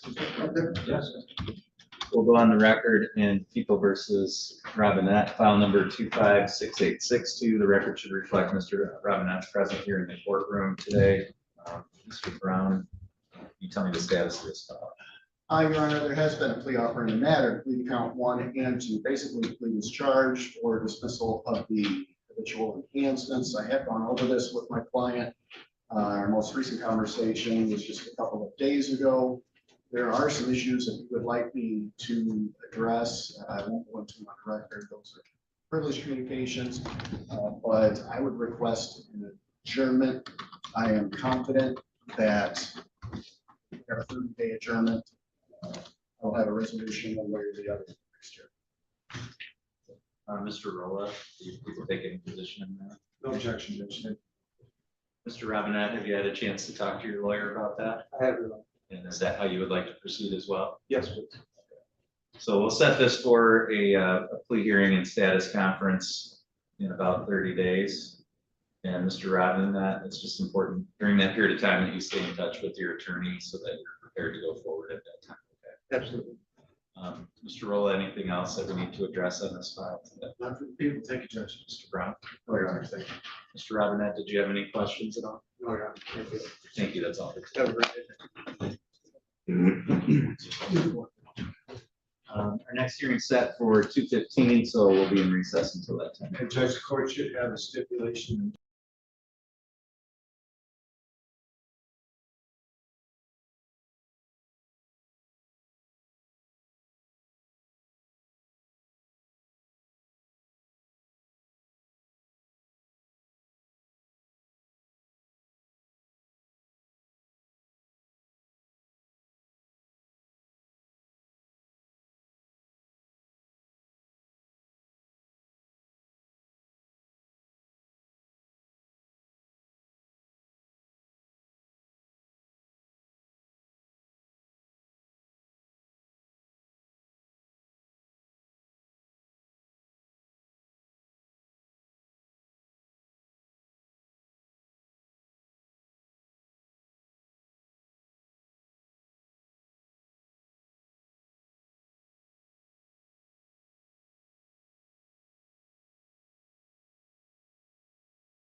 Mr. Haas, are you able to hear me okay? Yes. Okay. All right, we'll go on the record. This is People versus Joey Michael Haas, file number 195817. The record should reflect that Mr. Haas is present today by video from the Department of Corrections. If I could have counsel put their appearances on. Good afternoon, Your Honor. For the record, Mike Rowland, behalf of the people. And good afternoon. I'm with Kate Democrati with the State Appellate Defender Office. My P number is 83667, and I'm joined by Jessica Zimbelman on behalf of Mr. Haas. My P number is 72042. And can we note for the record that Mr. Haas is appearing by video? Yes. Okay, so we're here for a hearing on a couple different motions. I understand one's been resolved by stipulation regarding the jail credit. So I've signed that with today's date. We have a motion to exceed page limits, and then really the substance of the motions here today is the motion for new trial and get the hearing. I did get the brief. I had a chance to review all of that. Mr. Roll, I did not get a No, response. Judge, and again, when my office got this, the motion, the brief in regards to the new trial was stuck with other matters. I didn't file a response brief. With the court's permission, I have had an opportunity to read it now, and I can do some oral argument if the court wants. Okay, absolutely. Oh, and also as to the motion to exceed page limits, I indicated to defense counsel, I'll leave that up to the court. People are objecting to it. I don't know that there's a reason for it, but again, if they want to exceed the page limits, I'm not going to object. Yeah, so I'll grant that motion. I frankly read it all anyway already, so, but I understand the need for the motion, and frankly, I really appreciate you filing that. A lot of times I don't get the courtesy of the motion, which is required by the court. So I do very much appreciate that counsel took the time to do that. But so that motion is granted for the record, and then you'd like to proceed with Yes. argument. May I come up to the podium? Sure. It'd be easier to speak standing up. Thank you.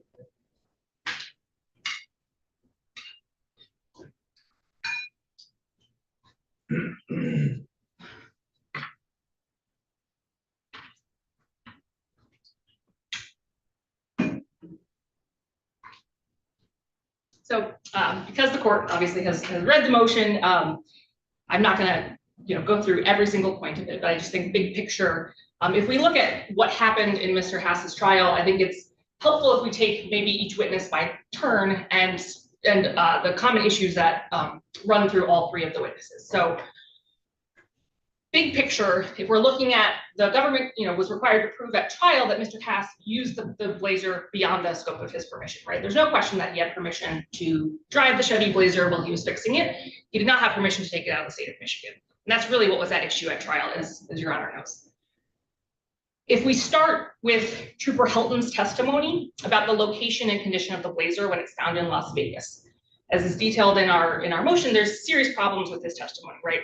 He does not have any personal knowledge of the location or condition of the Blazer. There are no business records that are admitted. There's no exception to the hearsay, to the rule against hearsay that's established at trial to allow his testimony to come in. So what we're left with is this string of hearsay from an officer in Las Vegas who purportedly found the Blazer, who told dispatch, who told an officer here in Gaylord, who then told Trooper Hilton, who's then on the stand speaking with the jury. And there's two problems with this testimony. The first is, as I mentioned, hearsay, right? There's no exception that's been established to the rule against hearsay. These are being offered for substantive purposes. They're being offered to say this Blazer is in Las Vegas. They're not being offered for any other, for effect on the listener or some other exception like that, right? They're being offered to prove the essential element of the government's case. Where there's no exception to the hearsay requirement, that testimony shouldn't have come in. And the other basis, the reason it shouldn't have come in, as we detail in the brief, is the confrontation clause, right? So Mr. Haas has a right to confront his accusers. And here, when we have this string of officers stretching from here to Las Vegas, he had no prior opportunity to cross those, to put them through the crucible of cross-examination, as the case law discusses. So your argument would be that the prosecutor should have called one of the officers in Nevada as a witness to testify that they found the vehicle and personally witnessed it in Nevada. That, or had gotten a business record, something that could have fallen under an acceptable exception to the hearsay requirement. Not necessarily, I understand that would be a pretty extreme thing for this level of a case to fly somebody in from Las Vegas. But Mr. Hass's constitutional rights apply regardless of the type of charge, as well as the rules of evidence. So yes, they either needed to find an exception that applied, or they needed to get a witness with personal knowledge to be able to come in and speak to the jury about that. So question, because Mr. Haas's counsel didn't object, right? I mean, these are all unpreserved errors. Yes. So even if we assume for the sake of argument that it was hearsay and it should have been objected to,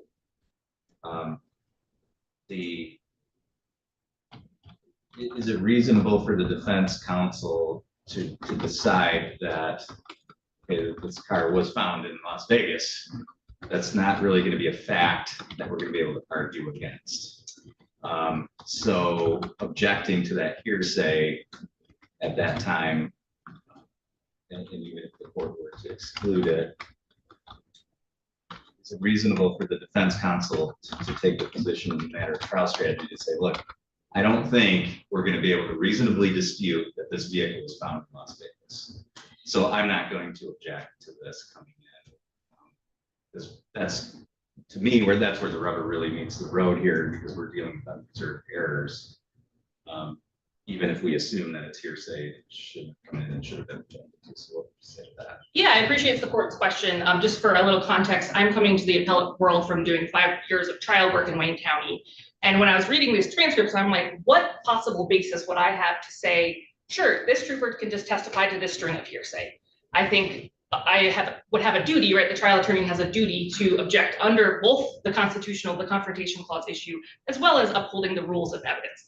There's no strategic advantage that he gained by just allowing this testimony in. I think at a bare minimum, obviously the court would be in the position to rule on that objection, but he's duty bound by his his duty to effectively represent his client to raise the Constitution as well as the rules of evidence.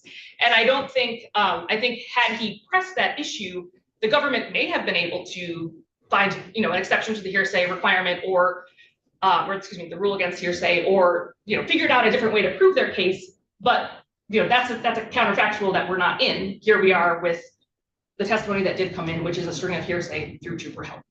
So I don't think, I think for this court to find that there's some strategic advantage, or that it was just like a hopeless thing that he shouldn't have objected, is not supported by his duty to zealously represent his client and to effectively represent his client as to be an advocate at trial. Thank you. Yes.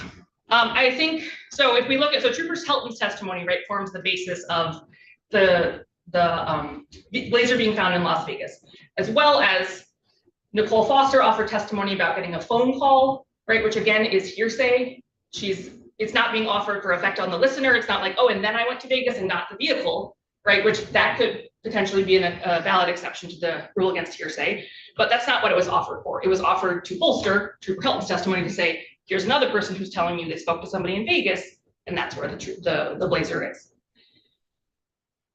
When we look so we have the Las Vegas testimony, and then we have the Lulu Facebook messages.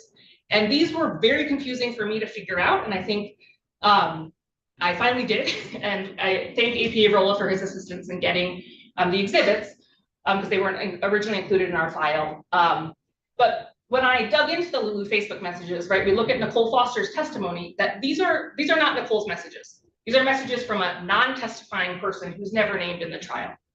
And Ms. Foster does not offer any testimony to authenticate them. And I would argue she cannot authenticate them.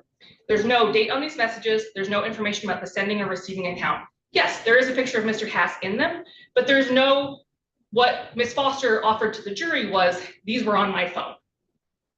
That's it. And right, there has to be a baseline level of authenticity before we get to the jury considering what's in there. And the government clearly relied on these text messages to say he took this to the Carolinas before he went west to Las Vegas. And that the Carolinas, again, that's part of the argument of he took it out of the state of Michigan, right? The core issue at trial of did he use it beyond the scope of his permission? So where we have these Facebook messages from somebody who did not testify, these messages were not properly authenticated in any way, and then they're used on to prove, again, an essential element. And I think that was very improper that they were admitted, and very prejudicial to Mr. Haas.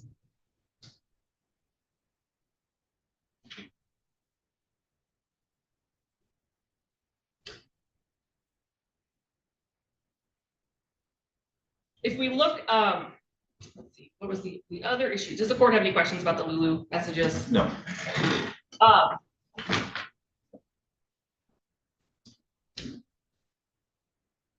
The court, has indicated that, asking about trial counsel's strategy perhaps, and, I would, as we've argued in the brief, I think that there are enough errors individually with the confrontation clause and the hearsay violations that it would warrant a new trial.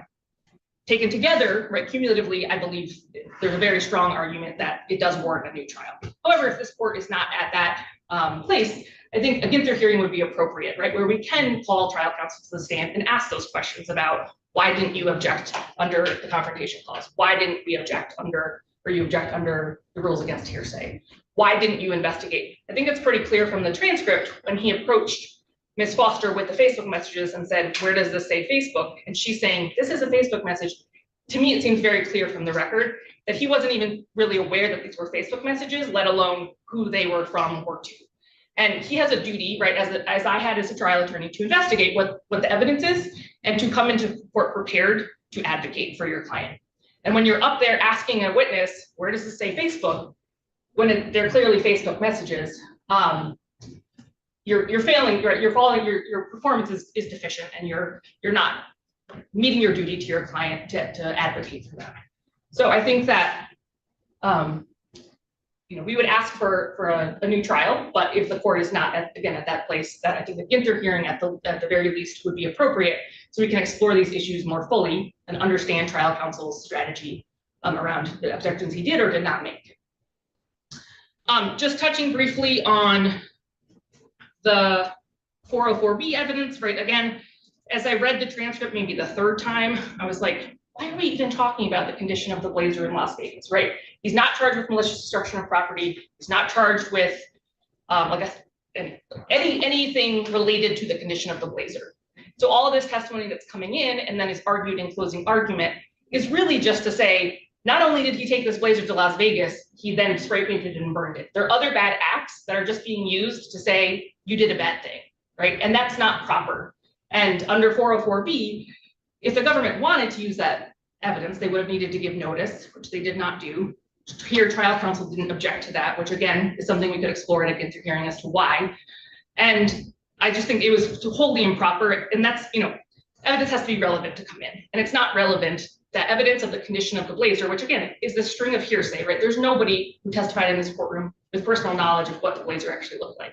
So you have the string of hearsay that's about a blazer allegedly being destroyed, that's not relevant and is based on hearsay. That's really just being offered to pile on to say, here's another bad thing you did that you're not even charged with doing. And then I think in terms of the flight instruction, when I was reading it, I think, the court explicitly said that there's evidence that he hid after he was charged. And I read through the transcript many times and controlled F and tried to find something. I was like, maybe I'm missing it, but there really was no evidence admitted as to when Mr. Haas was charged. So instructing the jury that he then fled after he was charged deprived him of his right to be, to have a properly instructed jury consider his case.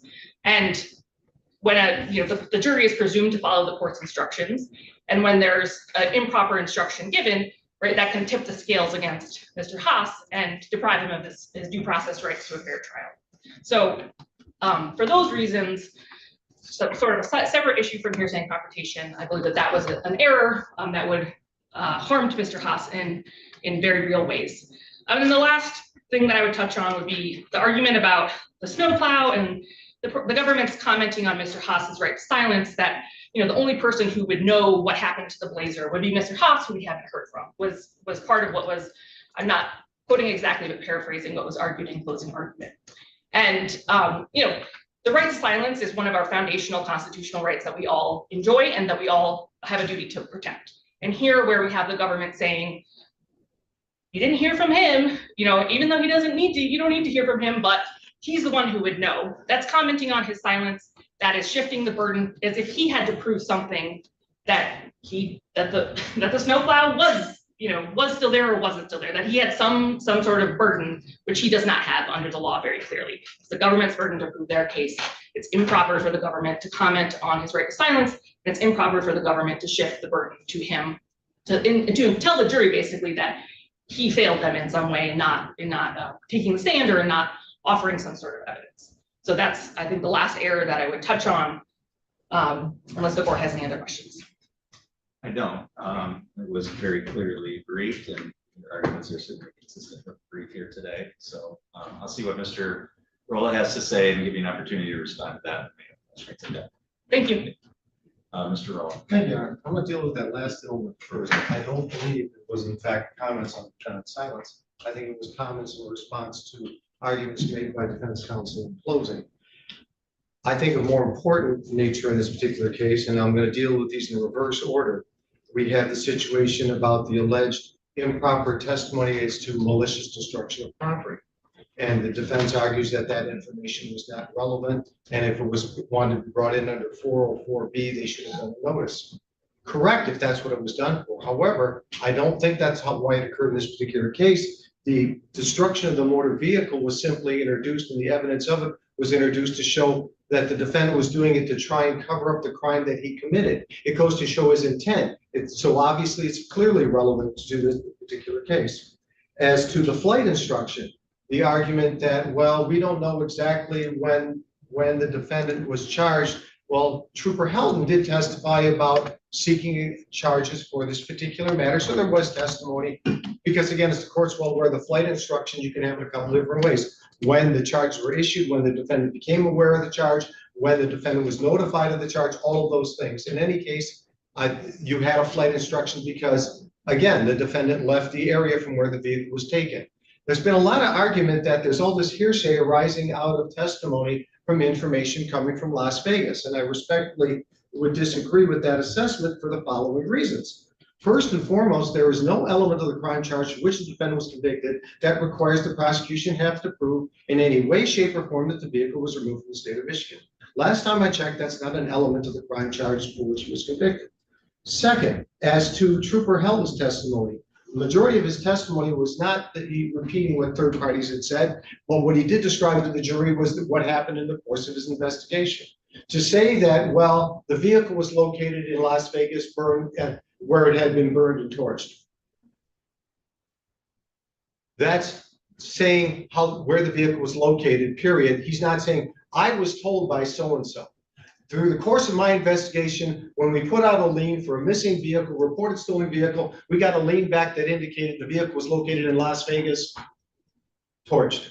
It's not hearsay at all. First off, you have records of regularly conducted activity if you want to argue about the lien matter. But if you don't want to argue about that, it's merely the situation where the course of his investigation learned where the vehicle was. That's all he's saying. He's not saying someone else told me, because of course he didn't get it from another person. He got it from lien information. As to Nicole's comments, Nicole Foster, her comments about what happened in Las Vegas and her communications with the officers out there were not also hearsay. They were based upon her personal observations. So it's not hearsay in any particular case.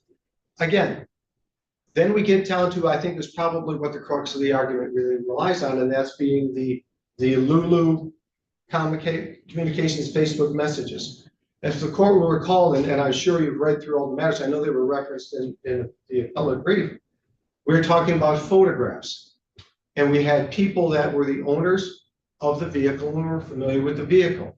And the argument that there was no foundation, this is the same argument the court will recall that was made at trial. And the argument was made in response to that there was sufficient foundation, because as the two witnesses indicated, they identified the interior of the vehicle from its interior. They identified oddly enough, the windshield wipers by the tips on the tip of the windshield wipers that they could see clearly in the photographs. Another way that they indicated that they knew it was the vehicle, if you remember that the defendant is somebody inside the vehicle is taking pictures of it.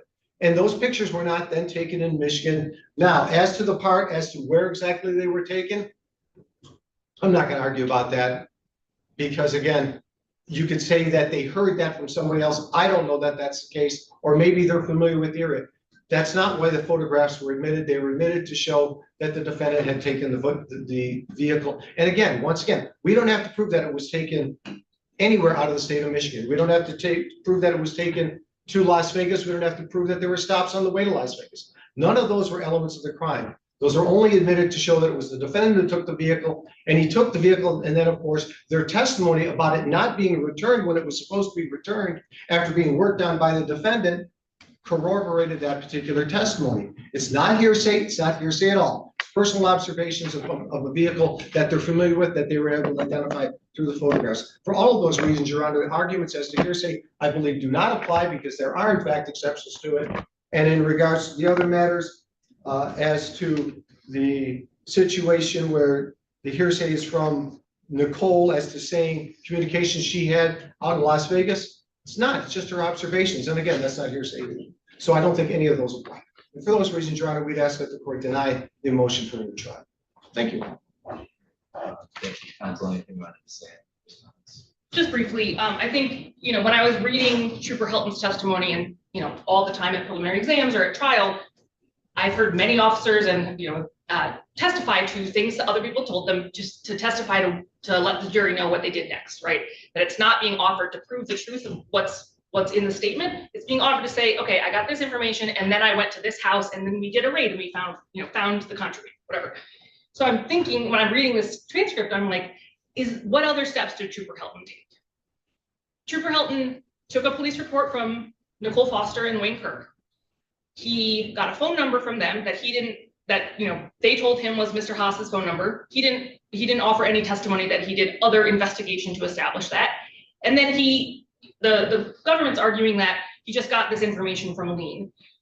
His testimony to the jury, yes, he did say, I got information from Lean, but he also said a sergeant at the station, the MSP station up here told me that, right? And that they got it from dispatch in Las Vegas. So yes, there's testimony that he offered about Lean, and there's testimony that he offered that is a string of hearsay because it's being offered to prove that the car is in Las Vegas. And to the government's point that it's not an element that, obviously one of the elements is not, and the government must prove the Blazer is in Las Vegas.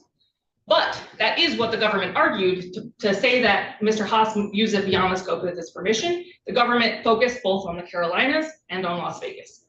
The government could have made a different argument, sure, but that's not what happened at trial.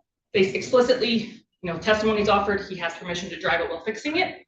And the way that they got to beyond the scope of the permission was taking it out of the state. And they very clearly argued that to the jury in closing that was beyond the scope of the permission. They asked Mr. Kirk, Wayne Kirk specifically, did he have permission to take it out of the state of Michigan? That was an explicit question to Mr. Kirk. They asked that question and then, closed that loop in argument saying he had permission to drive it, but not out of the state of Michigan. And what did he do? He drove it out of the state of Michigan, both to the Carolinas and Las Vegas.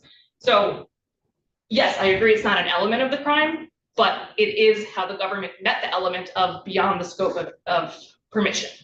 In terms of the 404B evidence saying it's going to intent, again, it's being offered to prove that they're just saying that the Blazer is being destroyed, which is another bad thing that's happened. It has no relevance to whether Mr. Haas used it beyond the scope of his permission to drive it while fixing it. The Lulu messages, and to just say that Nicole Foster's testimony about Las Vegas is just a personal observation. She could have said, yes, I got a phone call on my phone that had a number from Las Vegas, but to relay what happened in that phone call, and to be offering it to, again, prove that the vehicle is in Las Vegas, that is the definition of hearsay. And the government is saying, okay, well, it's just a personal observation, and that's just not how the rule against hearsay works. In terms of, I think the case that we cite in the brief, the Washington case about the Border Patrol agent. So the Canadian Border Patrol agent takes a U.S. citizen into custody, gets a bulletproof vest separately, brings them and turns the person over in the bulletproof vest to U.S. Border Patrol. The court in Washington is very clear about what hearsay is, right? That there's direct hearsay of this person said this to me and we're offering it to prove that what's in that statement is true. and there's implied hearsay, right? So even if you're not verbatim stating what somebody else said, if you're explaining, right, the agent in Washington, the testifying agent said, based on the information I got from the Canadian agent, I took him into custody because Mr. Washington was a violent felon and wasn't allowed to possess body armor. So in the Washington court, I think there's a very helpful discussion of both what explicit hearsay is and then what implied hearsay is. And you can't just get around saying, well, I'm not verbatim saying what these people said to me, but I'm telling you the substance of it, in different words. That's still hearsay, and that's still barred both under the confrontation clause as well as the rules against hearsay. I think those are all my points. Okay. All right. I'm going to take a few minutes. Some of what council's referenced, I want to look at the transcripts again. So I just want to take a couple minutes to do that before I roll. So I'm just going to ask everybody to remain. I'll try and get that done in the next 15 minutes or so. Thank you. Thank you. Mr. Haas, I'm just going to put you on hold during the break here, and then when we come back on the record, I'll bring you back in. And Your Honor, would it be possible for me to sign in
Okay, we're back on the record, and for the record, I brought Mr. Haas back into, excuse me, the courtroom so that he can hear the proceedings as we go forward.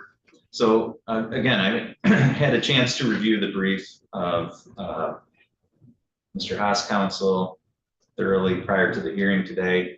I did have a chance to go through the transcripts, relevant transcripts of the trial, and had a chance to review the law that is applicable to the motion. And then, of course, during the break here, I reviewed a couple of portions of the testimony, particularly of Mr. Kirk and Ms. Foster, again, in light of some of the arguments of counsel here on the record today, which, again, were consistent with the brief, but I just needed to remind myself of some things that I've read previously. So taking all of that into consideration, first of all, addressing the law that applies here to a motion for new trial. First of all, there are essentially two grounds on which the court could grant a new trial, where a new trial is requested based on allegations of misdirection of the jury, improper admission of evidence, or some type of error of procedure or process. If the court finds, after an examination of the entire cause, that it affirmatively appears that the error complained of has resulted in a miscarriage of justice, then the court can grant a new trial. Also, pursuant to court rule, the court can grant a new trial on any ground that would support appellate reversal. So again, essentially two grounds. If the court finds that there's a miscarriage of justice based on an error, or there are grounds that would support appellate reversal. In this case, addressing the issue of when would appellate reversal be warranted, again, we're dealing with unpreserved constitutional as alleged by the defendant, but under the case law, it doesn't matter whether it's constitutional or non-constitutional error. Where it's unpreserved, appellate courts will reverse where, number one, there's been an error. Number two, where that error is clear or obvious. Number three, where that error has affected the substantial rights of the defendant. In other words, that it has affected the ultimate outcome of the case. And if all of those exist, then the court is to exercise its discretion and determine whether or not the error has resulted in the conviction of an actually innocent defendant, or that it has so seriously affected the fairness, integrity, or public reputation of the court or the proceeding that it should be reversed. And so those are grounds where the court could grant a new trial. Even if the court were to find, however, that a new trial shouldn't be granted on those grounds, the defendant can still allege those same grounds and errors as a basis for showing that there was ineffective assistance of counsel, and the court can grant, again, through hearing on that, and ultimately could grant a new trial on the basis of ineffective assistance of counsel. And in order to demonstrate that, a defendant has to show that the attorney's performance fell below an objective standard of reasonableness, and must also show that that performance so prejudiced the defendant that the defendant was deprived of a fair trial, and that there's a reasonable probability that the outcome would have been different but for that deficient performance of counsel. What sticks out to me in regards to all of these potential basis for granting relief in this case, which is the touchstone of all of these, in my view, is that the error is outcome determinative. In other words, there's been a miscarriage of justice. The error has resulted in the conviction of a person who was actually innocent of the crime, or that otherwise the interests of justice require that the court order a new trial because of either the errors or counsel's deficient performance. And so, again, with that being the touchstone, the court, I'm looking at this with that as an overview of the motion. So, I guess first starting from, and if I look at it that way, I start from the proposition that there were errors. Okay, if we accept for the sake of argument that there were either objections that counsel should have made, or there was evidence admitted that the court should not have allowed the jury to hear, or that there was an instruction that the court gave that was improper. If we start with the assumption that there was an error, then the court can look at this from, again, that touchstone standpoint of, okay, if there was error, if it was clear and obvious, were Mr. Haas's substantial rights affected to the extent that the court should not be confident in the jury's verdict, or that the defendant is actually innocent in this case. I'm sorry, I didn't mention, I think that would also include the allegations of prosecutorial misconduct in the closing statement.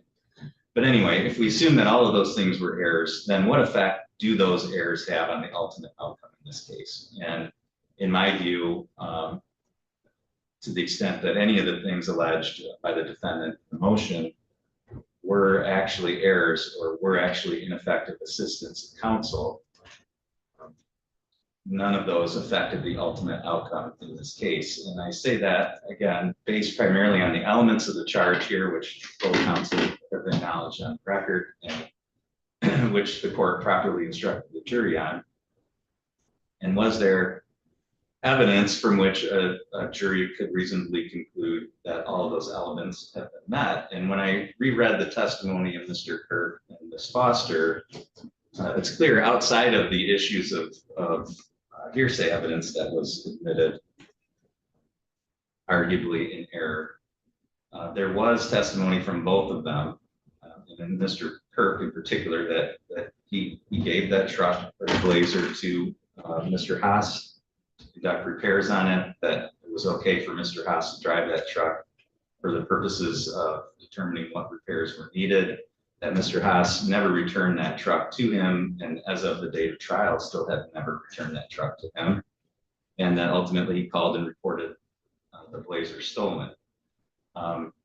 And some of Mr. Kirk's testimony was based on conversations that he said that he had by text directly with Mr. Haas and statements directly from Mr. Haas.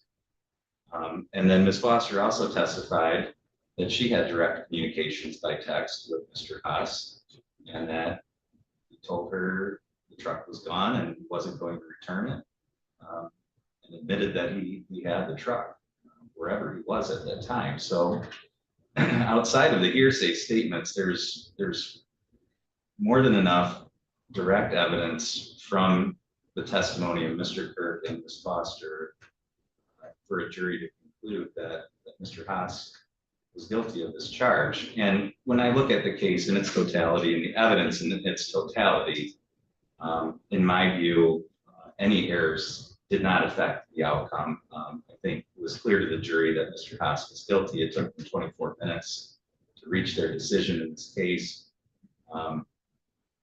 Had I been sitting as a fact finder, understanding better maybe than a layperson does in the jury, the weight of hearsay evidence, there would have been no question in my mind that Mr. Haas was guilty. And so I don't find that there's really any probability that we're dealing with an actually innocent defendant in this case.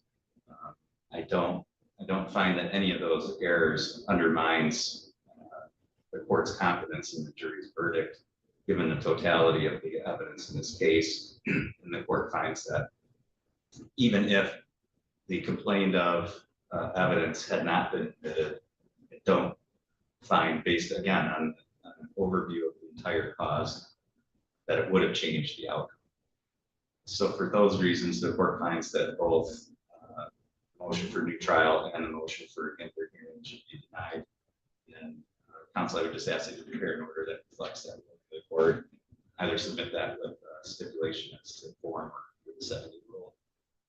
Certainly, Your Honor. Mr. Roll, anything further from your side for the record? Just for purposes of clarification, housekeeping, do you want inclusive in that order the fact that the other matters were stipulated to in a single order, or how would you like that done? Well, we have a separate stipulation already signed. Correct, as to one issue, then was the exceeding the page limit issue went on as well, Judge. Yeah, I granted that motion on the record if you want to include that in the order. Sure. That's I can why do I'm that. asking. Yes. Very good, thank you. All right, thank you. That's all for this hearing Thank you. today. And Mr. Haas, I'm gonna sign into Zoom so I can talk to you. Actually, I have a visit set with you tomorrow at 12:30, so I'll visit with you then, all right? Hear you, I see you nodding. I can't hear you, but I can see you nodding. So no breakout.